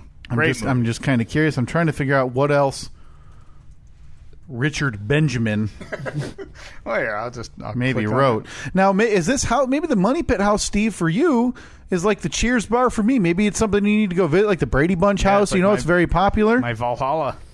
Richard Benjamin, American actor and director, starred a number of well-known film productions, including Goodbye Columbus. That's a. I got that on DVD. One. Yeah. Let's see what he's directed, because maybe the Money Pit was it for him. Boy, this guy has a ton. This House of Wax. Is that the original? 95%. Is that the original House of Wax? Goodbye. Well, he didn't direct the original. He directed one with Paris Hilton, and he deserves every bit of ridicule he gets. That was the original House of Wax guy. Yeah. 95% on that movie, yeah. Yeah. Directing filmography. Boy, 2000. Oh, Made in America. 2003's Marcy X clocking in at 9%. Oh. Box office, He either $1.6 million. It Whoa. seems like he's, I think he's retired. He did Made in America? He hasn't done anything since 2014. But the movie he did in 2014, Magician, The Astonishing Life and Work of Orson Welles, 73%.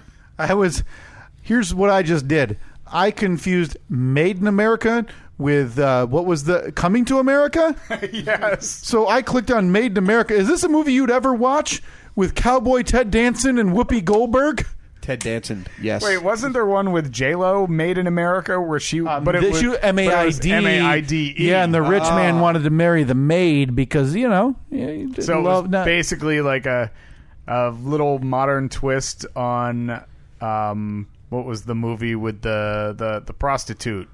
The redheaded Pretty prostitute. Woman. Oh, Yeah, Pretty Woman. Yeah. Well, yeah, except Jennifer Lopez didn't sell her body for sex. Yeah, but still. She cleaned hotel rooms Changed the to sheets pay and the bills. Scrub the toilets.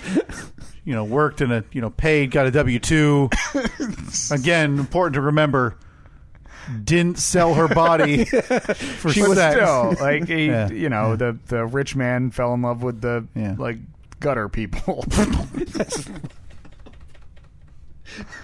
No? Okay. Am I off? So if you're in the service industry, it's important to recognize what Steve now thinks of you. You are a gutter person. He uses the ADA bathroom. Yeah. This isn't new though. This is weeks after a slip of the tongue had him telling us that he wouldn't mingle with the poor people of Jamaica. And now he's calling maids and service people, which they probably don't prefer maids anymore, right? What is that? Not. Turn down staff, housekeeping. Housekeeping, yeah. You called him a maid, and then you said they're gutter people. It was a slip of the tongue, I think. Yeah. We had lunch today at the Hoppy Cat, and I think his Hopcat, Hopcat, the bacon had a little bourbon on it, and Got a little loose tongue. Yeah, a little bit. A little bourbon on the bacon brings out the demeaning tongue in Steve from New Jersey. Boy, we are nearly an hour and a half in, and we haven't even talked about any of your past yet. Yeah, I don't think. I think right off the bat, right off the bat as we can get for 90 minutes in. Sure, we're not getting to the Fast Five today. How dare you? I prepared one. I almost have 5 too. So we'll probably my hard labor should not fall by the wayside because of your need for emergency. Well, how about this? We'll talk about the Fast Five, but in a completely unrelated way, which I texted you about last week. The Fast Five is under attack. Oh my God, do we have a problem? The Fast Five, the staple on this podcast. So maybe you have an update for me. For 2 years. Since its inception. Well, probably episode 1. It was within the first 10 episodes. Yes. Fast Five is under attack, folks. And it's going to take all of us working as a team to keep this a Steve and Kyle podcast original, or we will have to start getting royalties for the naming. Yeah. Now maybe if it comes to it, I know a patent lawyer. Okay. Good. Spent some time with him this weekend. If legal recourse is the way we're going to have to do this, Steve, then so be it. Because I had the text you sent me last week was highly concerning. Last week, after the radio show, we were talking about some upcoming stuff for the radio show. Talking about switching a few things around, doing certain segments a little differently. Mm-hmm. And Spice it up. One of them, Free Beer suggested that we do a new contest, and we call it the Fast Five. I said, and at first I just I looked and I was like, good one. Then I realized that it wasn't a joke and that he thought that he came up with that title, but he obviously just stole it from the Steve and Kyle podcast. So I was like, we already do that. We've been doing it for 2 years on the podcast. Did you come up with that on your own, or Maybe we got a closet listener on our hands here. We've had, I can't even count the instances, because we've had overtures, someone making offhanded comments about how they want their studio sponsored by Amazon. Yeah, we should call our studio the Amazon Prime Studio, which is like minute one, day one, Steve and Kyle podcast. Yeah. I know there was at least one or two other instances. There was something about history of the mystery. Yep, which that is a staple, which I don't think we have time. I'm sorry, ask Robbie Mack. I don't know if you saw our Twitter, Steve. The very first episode of History of the Mystery has been recorded. Really? And it's been posted to YouTube. Okay, I look forward to by that. Ask Robbie Mack. We'll play that audio next week. It's probably, and you're going to be surprised, it's a little too long.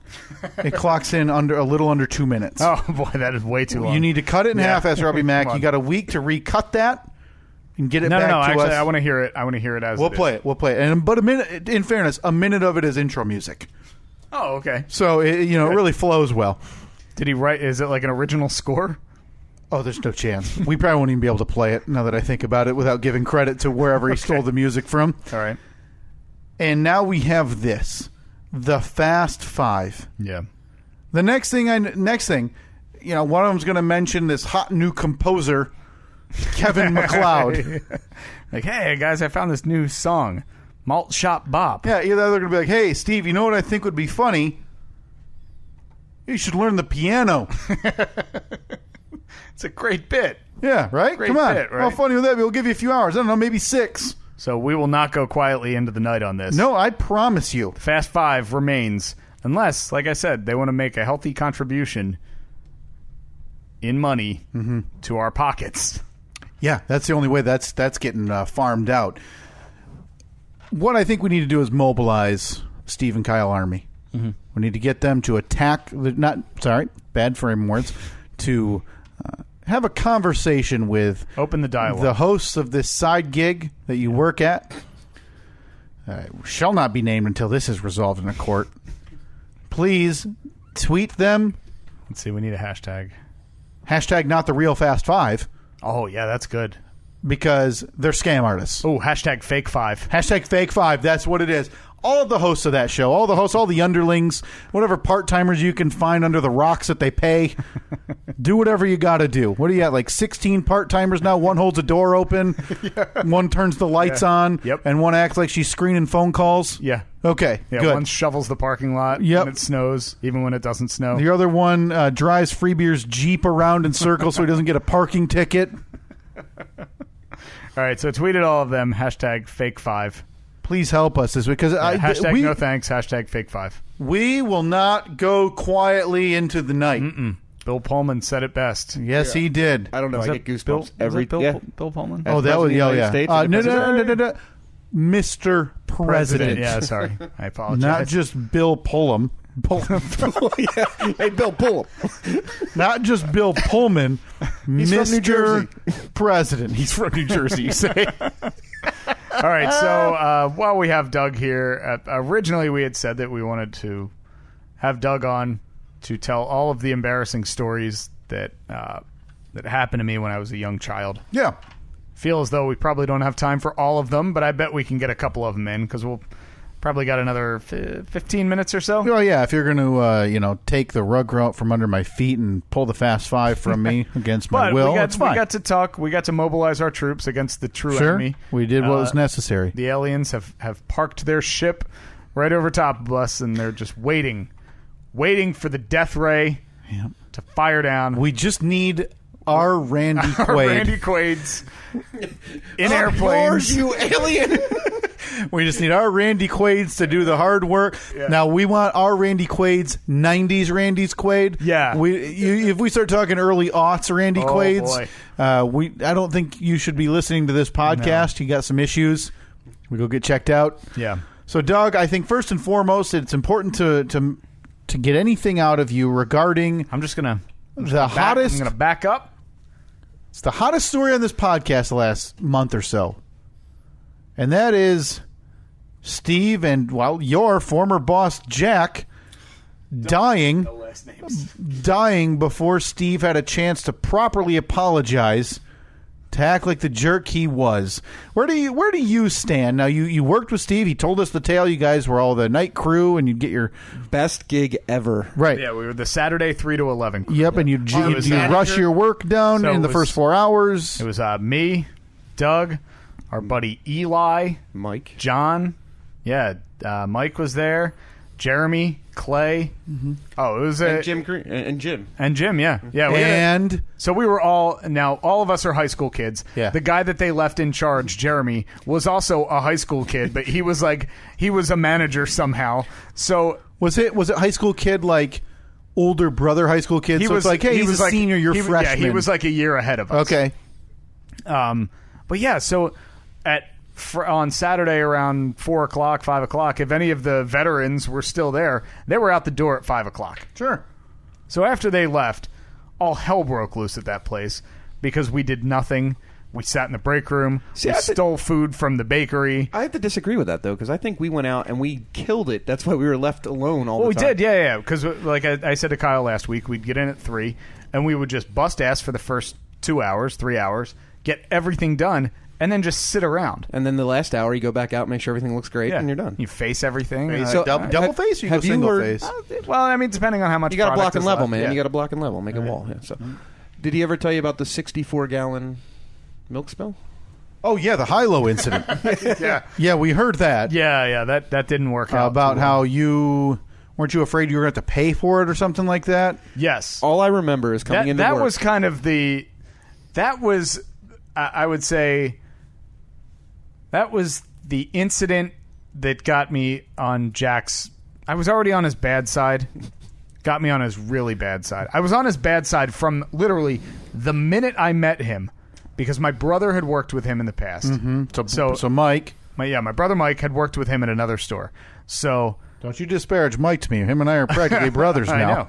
So he, my brother would tell me about this guy, Jack. So... This is first day at the new store. I meet Jack for the first time. He walks up and he says, "How you doing, Steve? And he introduces himself as Mr. Jones. I'm Mr. Jones. Mm-hmm. So I shake his hand. I said, Jack, I know you. You work with my brother." So right off the bat, he's trying to set the standard of calling him Mr., and I am blowing right through that roadblock and saying, "You're not Mr. to me, you're Jack." Make note, he had a name tag on that said Jack. Sup, Jack?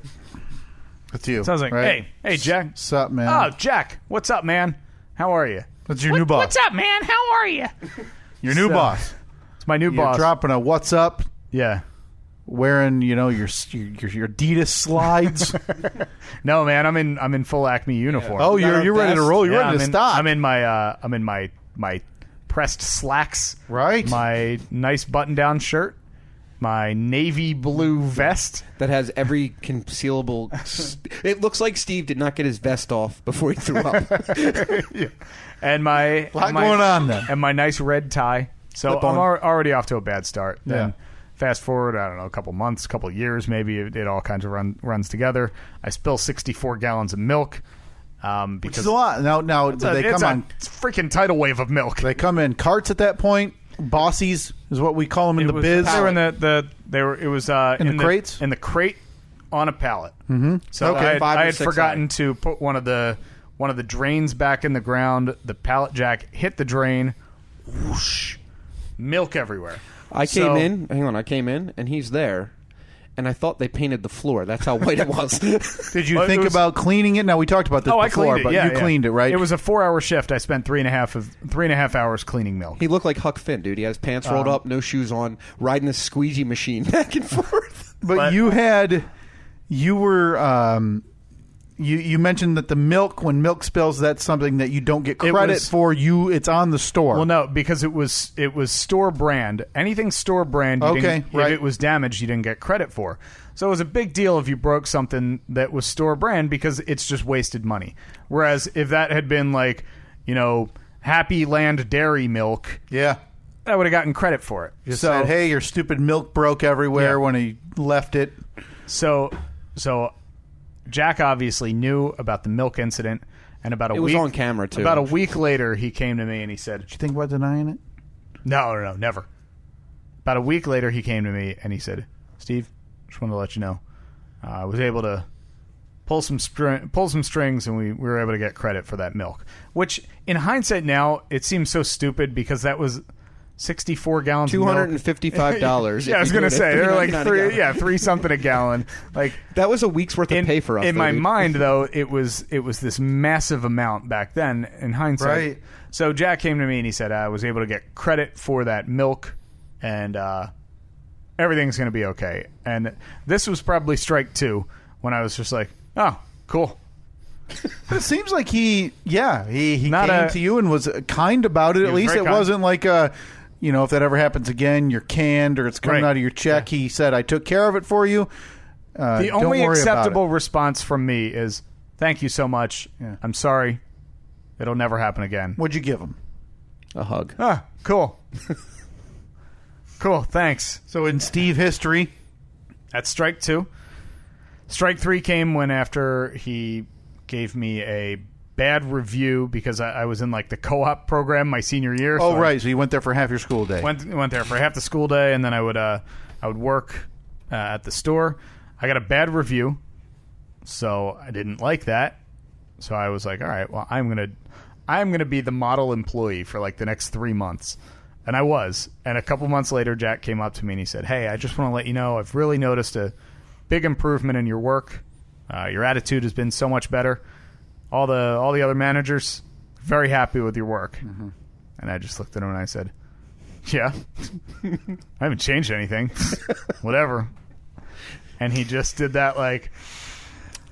Now, I want you to picture Steve back then, though, as he had this hair down to here. It was all frizzy and That's what I was going to ask. That ugly rad dude. Skater cut. My hope was that Steve looked like his hair now, just if he had let it grow longer. So he's, in my mind, he's always, flipping his head and getting his hair behind him. No, he had pimples and... it was a fucking train wreck. Pardon my language. Sorry.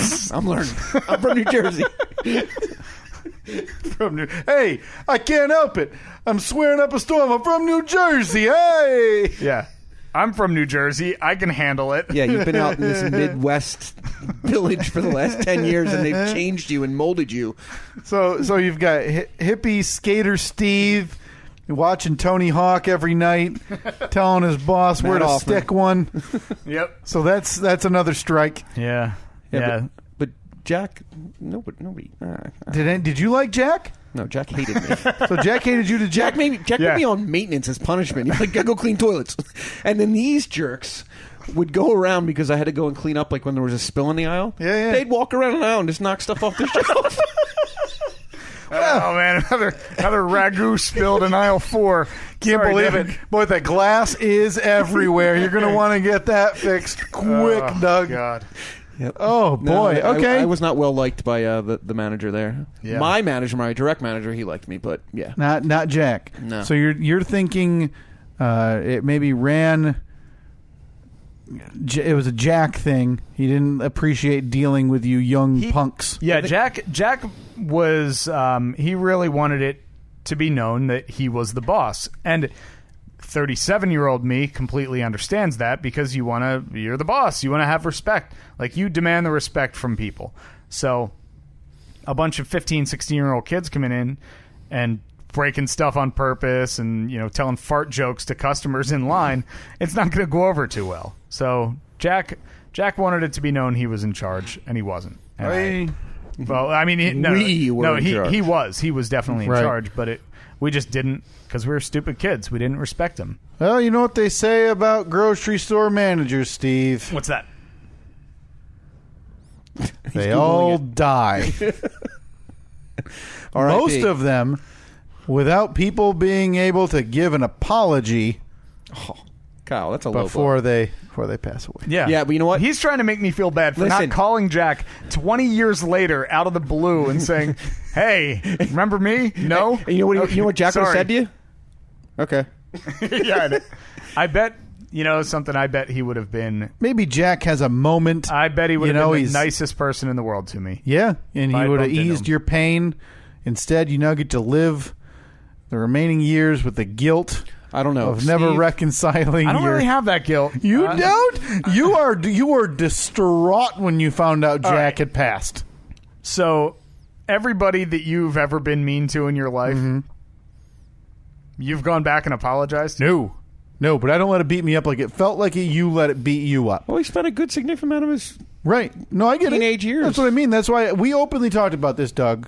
And Nick, thank you, Nikki, very much for the timestamp. It was it was 11 months and like it was 51 weeks ago, like this week. That's crazy. We talked about Jack, and the very reason it was brought up in the end of the discussion was we need to get Jack on the phone so we can do an apology from Steve because he felt bad about his response when Jack tried to give him a compliment. Fast forward 9 months, whatever reason, Jack comes up again, and I see the last name, or Steve gives me the last name because Steve's checking the Facebook, and I see Jack's passed away. And that hit Steve like a ton of bricks. It did. Yeah, when you spill somebody's 64 gallons of milk, that's a part of your heart, man. How about this?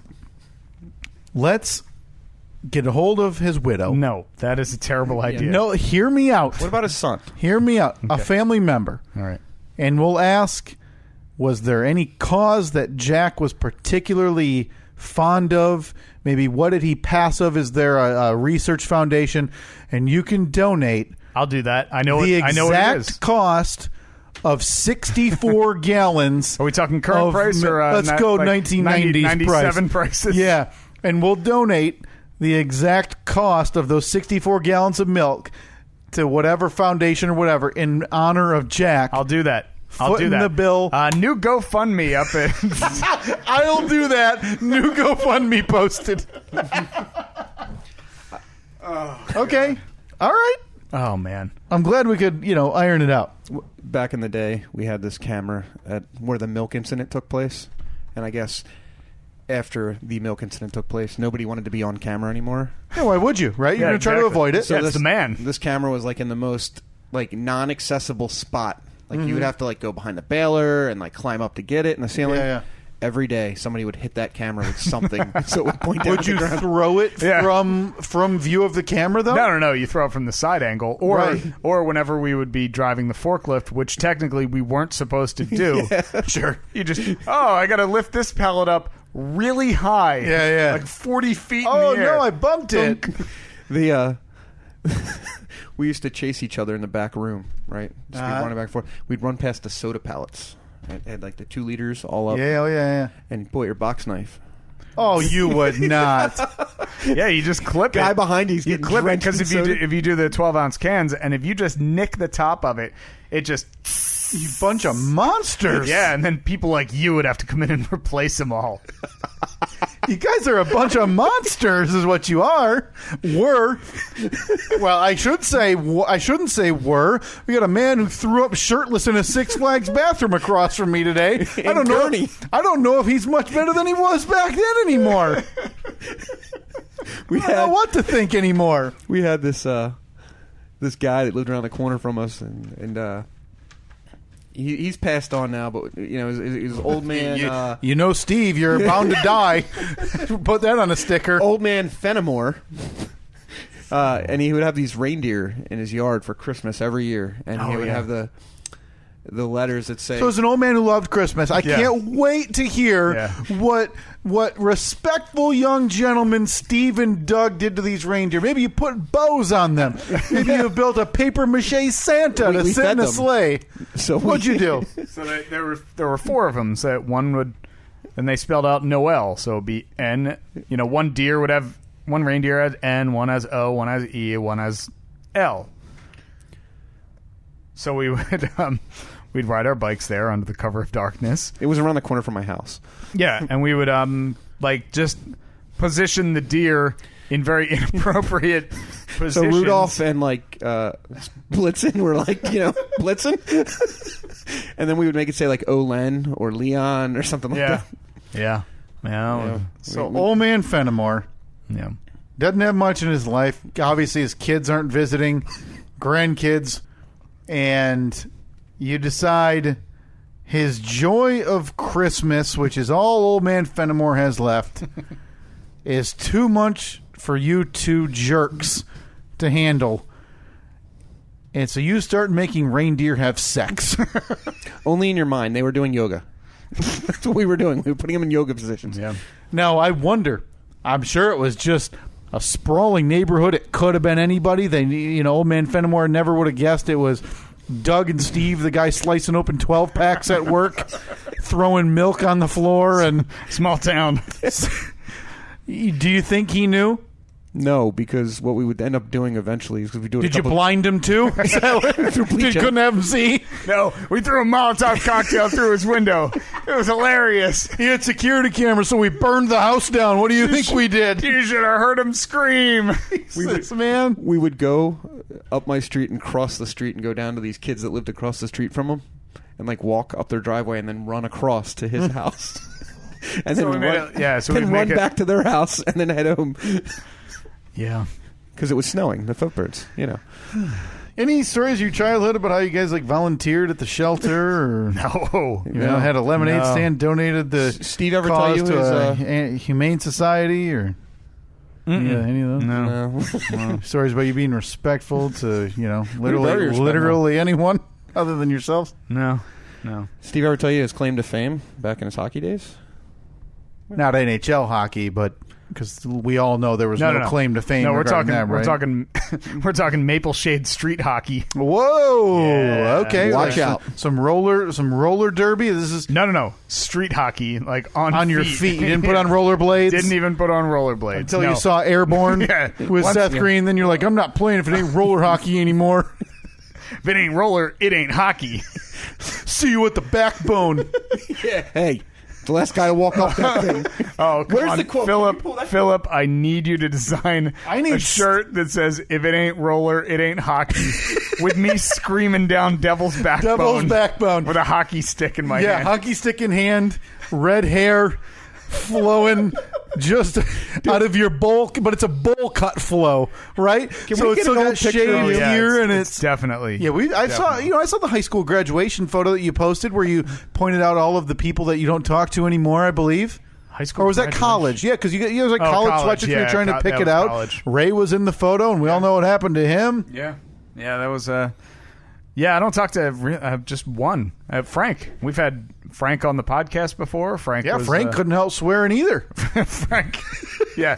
The only 3 edits I have written down are words that Doug has said tonight. What do you mean no swearing? I'm from New Jersey. Oh. Doug, you're from New Jersey. Did you ever were you a Sopranos guy, or did you look at that and say, that's not the real mafia? Okay, so New Jersey's 2 pieces, right? There's a North Jersey and a South Jersey. Okay. Steve and I are from South Jersey. So the good side or the bad side? Good side. Right. What's wrong with North? So Hoboken? Yeah, that's north. You know where the Hoboken's north? Yeah. Okay. The state capital is Trenton, right? Yep. There's a thin line of people that consider themselves Central Jersey that live there. They do not exist. This is that is a weird thing where there's this debate that's been going on for years about whether there's a Central Jersey or not. Because if there is, I still grew up in South Jersey, but where I went to college, that would be considered Central Jersey. But where I eventually lived, that was North Jersey.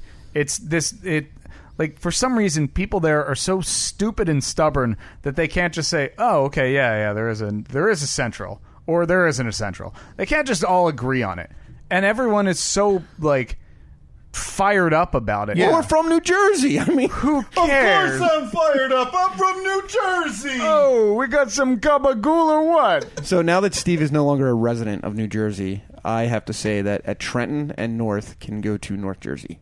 So you're not a Sopranos guy? You are a Sopranos guy? Not a Sopranos You didn't guy. like it? Or you never watched it? Never really watched it. Oh, man. I'm a guy that goes to Gurnee, Illinois, okay?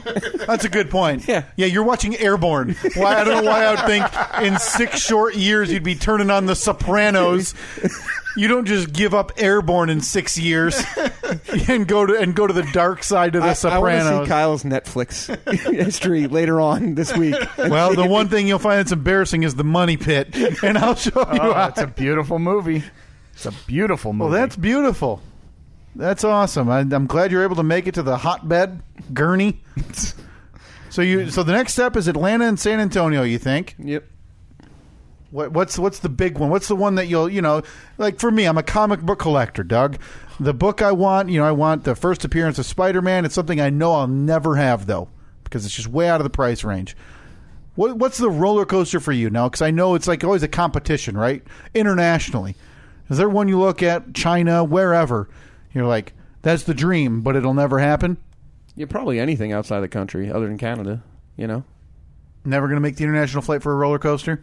I don't know. We'll see. I don't know if you heard. We made all the way of a 2-hour flight for a bar. That's right. 2 bars. You guys from Michigan? Dreams? Badass. Dreams are possible, Doug. Let me just tell you that much. Okay. Do you want to do the Fast 3? You keep mispronouncing it. It is the Fast 5, right? You have the Fast 5? Yeah, the Fast 3.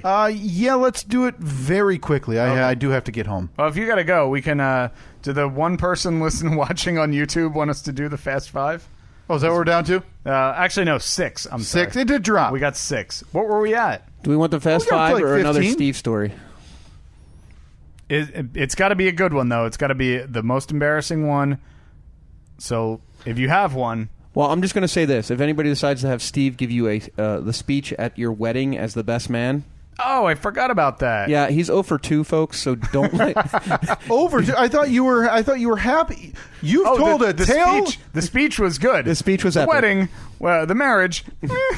Oh! Well, what was the other one you gave the best man speech at? Bob's. Oh, I thought you gave one of your brothers. No. Just Bob and Doug. What was the one you were bragging about? I thought it was your brothers. Maybe I'm nuts. It was probably the Doug's. The one that you posted on. It was on YouTube. Yeah, you can type it in. It was a kick-ass speech, but what was the title? It's. I think it's. Here, let me type. Yeah, type in. Wait, I'll find it and then I'll just shoot it over to you real quick. Yeah, epic speech, folks, but 0 for 2. Yeah. So you think? At this point in time, it's safe to say a Steve Best Man speech is a kiss of death for a marriage? Absolutely. What's the timeline on that, Doug? Just out of curiosity for anybody who considers it. Years, months? Oh, years. Couple years? Yeah. Some years? Hey, no hard feelings for that my ex-marriage partner. No hard feelings whatsoever. There are no hard feelings? Nope, none even whatsoever. though Steve ruined it from the get-go? Absolutely. Just type in Steve's speech, Doug's wedding on YouTube. We going Doug D-O-U-G, or Yep. we going, okay, Yeah. Steve's... Man, look how skinny I am there. Oh, it fills right in because I'm on the podcast account. Beautiful. 47 Whoa, views. look at that. 5.5 minutes. You went off the paper. Smart move. No, I think it was pretty much... the thumbnail is of you with a picture. So. Hi, everybody. Oh, boy, that audio is not great. No. Well, it's definitely not straight from the microphone. That's what a Verizon cell phone video camera will do for you from 2007. All right. Let's see. I know that Doug and Christy really appreciate everybody being able to make it. It's nice to see so many people that I haven't seen in a very long time. And I know that Oh, my God, get to it. It's not a eulogy. Good to see that all the guys survived the bachelor party a couple weeks ago.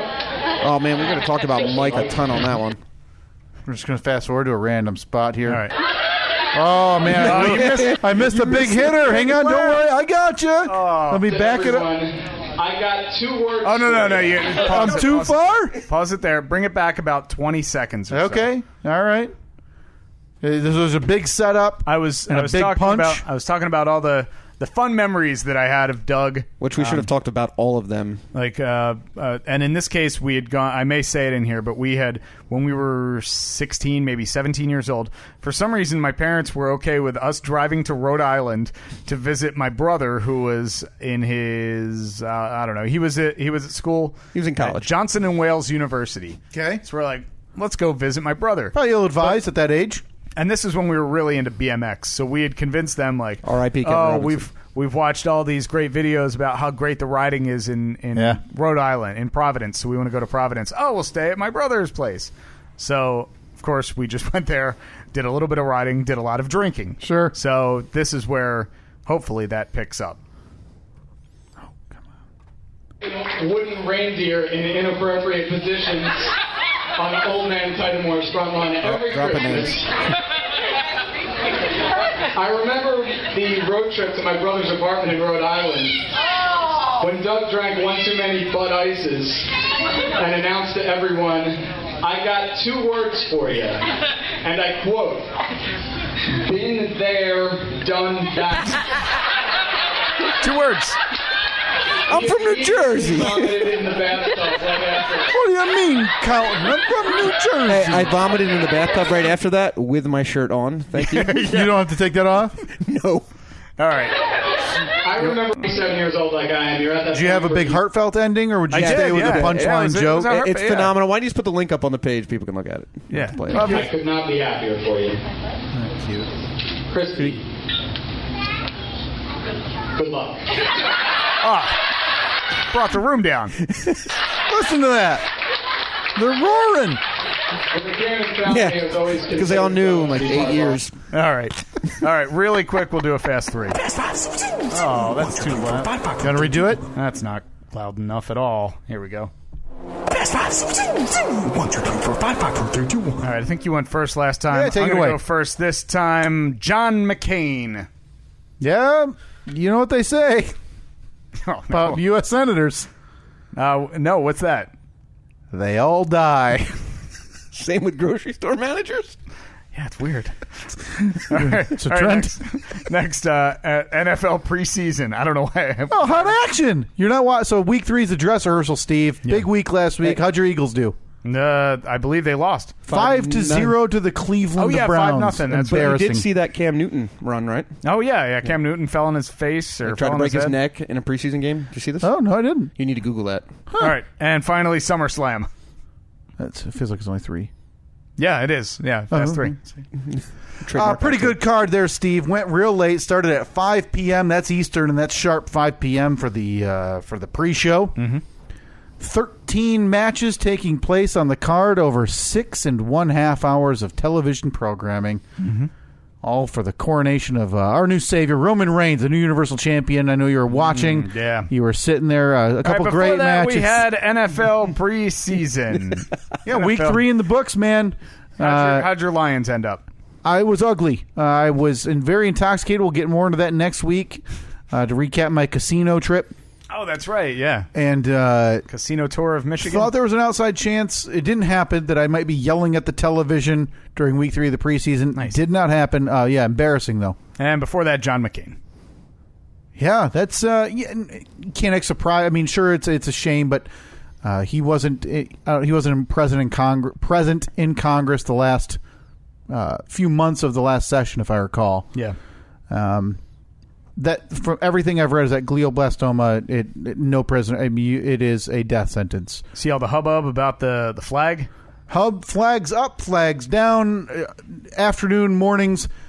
A train wreck that is a very simple analogy to the Donald Trump presidency and the way it's run up, down. Who knows? No Yeah. clear direction. I don't know. What's Fox News say? What's Yeah. Twitter say? I'll do that. That was a bit crazy because there was a still today as well. I believe he was at a press briefing or something, or giving a statement on trade. That's right, at 11 a.m.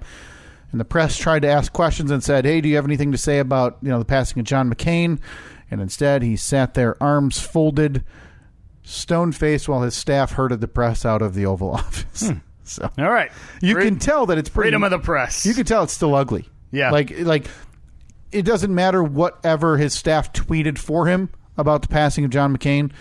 It's still Trump will never forget, which he doesn't need to be forgiven. For God's sake, Trump needed to apologize. Yeah. It's just he's holding a grudge against a now dead man. Yeah. That's not really a surprise, though. Not at all. Fast 5, 1, 2, 3, 4, 5, 4, 3, 2, 1. Paul Manafort, Guilty. right? Big news? Not Yeah. big news. We'll come back to it. Yeah. Hurricane Lane. Did it make landfall yet?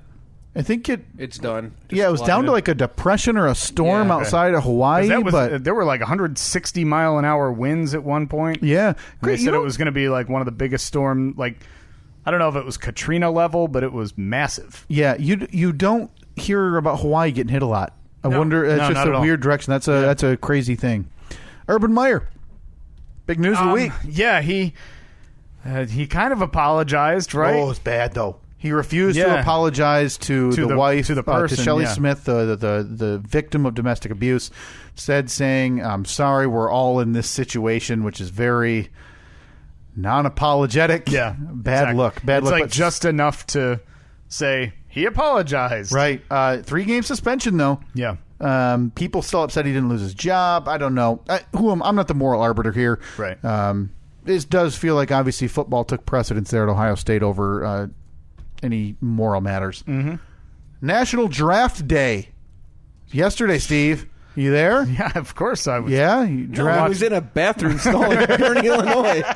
Yeah, I told you I was in there puking so I could be on my doing your drafts. My fantasy ticker sports Ticker tape. blog. Yeah. That's what they're all calling it. National Draft Day yesterday. And finally, Kelly Ward. Did you hear about that? I don't know who that is. That is a Republican female, Trump-supported, running for Jeff Flake, open Senate seat in Arizona. Okay. Made the news this after John McCain's passing when emails were leaked that she accused John McCain's camp of trying to sabotage her campaign by announcing his ending of cancer treatment. She said that a dying man, by announcing he was dying, did it to interfere with her campaign. Boy, that's odd. That's odd. That's a deep cut. You're McCain. You're like, I'm going out. I'm going out. I'm sweeping the leg on the way out. It's like one last thing. Yeah. Tell him 24 hours in advance when Kelly Ward's bus is roaring through Arizona or whatever. What a weird stance, and for that how to be does she leaked. feel as though that? They think they derail? timed the statement to derail a rally she was having with Tommy Lauren in Arizona Saturday night. Which, by the way, don't worry, Tommy Lauren and Kelly Ward went to that rally in front of her bus. Said we can't elect another person like John McCain in this Senate. Yeah. Hours after he died. Shameless. All right. Before that National Draft Day, you said you were on your phone in the restroom at the Gurney Six Flags. You want to hear my? Did you turn it down or come unplugged? I think it Unhooked. Yeah, it's try it now. Hello. There we go. You got a couple teams. Who was your first round draft pick, Steve, in all your fantasy drafts? Oh, first pick was Marshall Mathers. 8 Mile, baby. Before that, Urban Meyer suspended 3 games. Probably, I think it's in the middle. I think it's more than people thought he would get, but I think the cynics thought he would. Oh, they're going to give him nothing. But I think a lot of people, non-football related, were hoping he was going to lose his job. Neither happened. Yeah. Suspended for 3 games. 3 games. Now, a lot of people, the first few are cupcake games. I forget who they even play, but the third game is against TCU, a big game. I don't know. Where do you fall? Is it enough? Not enough? Should he have been suspended at all? Well, like you said, you know, I'm not the moral compass for this. I'm surprised he wasn't fired. Me too. Considering the previous head coach there was fired because his players got a tattoo, got tattoos in exchange for like merchandise. Yeah, that's seems like a lot less. Yeah, it seems like in sports there's really no like hard and fast rule of this is the punishment you get. Yeah. It's like somebody gets suspended for a year, someone gets fired, someone gets a slap on the wrist. And there's no oversight. You know, it's not the NCAA doing this. Was an investigation by Ohio State. Yeah. How can that be truly independent? Right, exactly. It's kind of amazing that that's still a thing. Yeah. Before that, Hurricane Lane, thank goodness, actually downgraded to a storm or depression when it hit Hawaii, or by the time it hit Hawaii. I mention it because I don't think I've heard a hurricane this season like hit land and be damaging. Yeah, and hurricane season starts in June, right? Yeah, and they're all the way to the L's. They do it alphabetically now. Oh, yeah.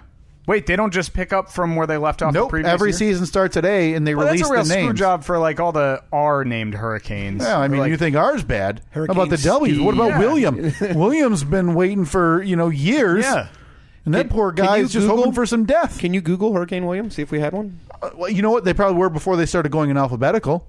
Have they always done this? I think so. They list a name yeah. at the beginning of the season, and then if they get through all the names, they have a second set where it's like AA. Oh, I thought they were like threw a barbecue or something. No more storms, wrong names. we made it. Let's eat ribs.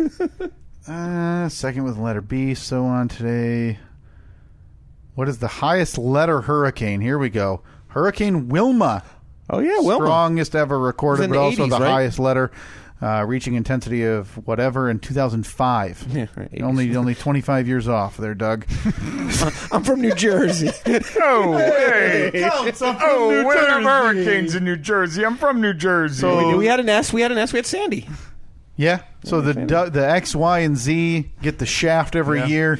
You know, Hurricane I is- know. so what- X is only what, Xavier and Xavier, Xander, xylophone. Zaniel. They just start taking, like, instead of Timothy, it's Zimothy because they have no idea what to do. You know, that it's like a traditional Egyptian name. Right. But yeah, and no, L. And I mean, every year it feels like for the past decade there's been one or two, and it happens with winter storms too, where you're like, boy, that one smacked the East Coast, or that one beat the heck out of, New Orleans or New Jersey. It's kind of crazy that this is the first we're hearing. Yeah. And firstly, the big political news this week: Paul Manafort found guilty. Found guilty. On 8 of 18 charges, and regarding being an agent, essentially, of the Russian government, working in the United States and not registering as such. People seem kind of split. How is this a big shoe dropping? Because now it seems like they needed those guilty verdicts to now work him into being a cooperator. I think that's still the long game. I think it's huge. Is it going to do anything? Right. I don't know. I mean, there's a lot of info out there. I read a bunch of stories on that this week for like a good half hour because I'm trying to understand more. Sure. Of everybody's role and exactly what happened. And I finished the whole article and I'm like, I still don't know what the hell to think. I can't. I remember when Michael Flynn was indicted and it was talk that he was going to cooperate with the Mueller investigation. I thought, oh boy, that's a big shoe. Things are coming now. It's going to be a wave. The dam is breaking, and it's been however long. I know it was going to take long. Did anybody think that this thing was going to take this long to hear any findings? Oh yeah. Yeah. Like it's going to be 2 years before we hear a peep. Yeah. Are we talking about Manafort? Or are we talking about The Russian, entire Mueller investigation, which is the Russian? Yeah. I'm going to sign off now. So that's all we. I mean, it's been so I'm long. from New Jersey. That's all we. I mean, there's been nothing. Yeah. I don't know how long it takes. I don't care. I just want some. I think It's an illusion. I want to hear. I just want to know, like, what the fight. I mean, I appreciate the due diligence, but boy, is it taking quite a while. Yeah. Oh, he's me back. ask you this, You don't right? need your headphone to talk. I'm from New Jersey. I need a headphone to talk. Let me ask you this, right? If you could start a special investigation group, right, and get guaranteed to get paid through it to investigate whatever you wanted, right? The floor match at the Hooters in Gurnee, Illinois. Yeah. Why they don't have them. And you get paid millions of taxpayer dollars to do it. Yeah. Would you prolong it as long as possible? Let me ask you this: am I in my 70s? I don't know. Are you? That's what I mean. If I'm in my 70s, no, because I'm going to die, and the money's not that important at that point. Now, if I'm 30, yeah, maybe I juice the books a little bit, right? But if I'm 75, Bob Mueller got a government pension. I don't think he has the incentive. Maybe the people working there, they're not hustling through their daily chores like they could be. Like, hey, today we're going to do this, this, and this. They're spilling 64 gallons of milk. Yeah. They're waiting for the payout from Jack. Flipping off the boss. They're waiting for Jack to come by and tell them it's all good and it's not going to happen. Kyle, there's a guy I want you to bring up in your next podcast. I won't be here. His name is Tony, and he wears Daisy Dukes, and I think you and Steve need to discuss him. Okay. Oh yeah, that was my old boss, Tony Balboni. He was a jerk to him too. Why? Tony There's Balboni a- has been covered numerous times on the side gig, Which we don't talk about. yeah. But we might be able to bring that up. Well, next time we're discussing Steve's disrespectful history, Tony Balboni's on the top of the list. Oh boy, is it? Oh God. Yeah. That is a real name. Yeah, that's a real name. It's a real man, He should be in a Rocky movie. and it's a real story of me being really, really. You worked there for a week?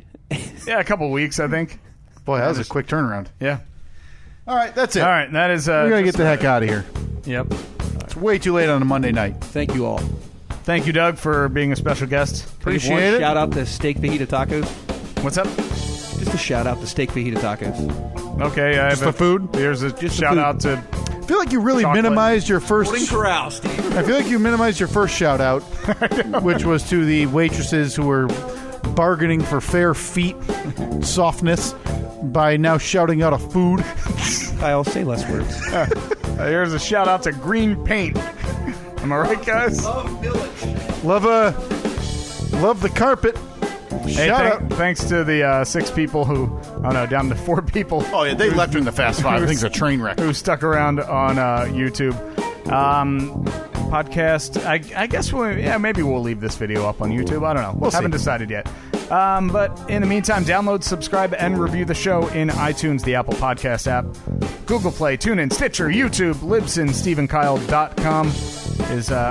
We totally blew past Big merch. show next week. We got a lot to get to next Totally week. blew past merch. So we'll have an announcement on merch as well as the billboard next week. Yeah. We will talk to you then. Big week.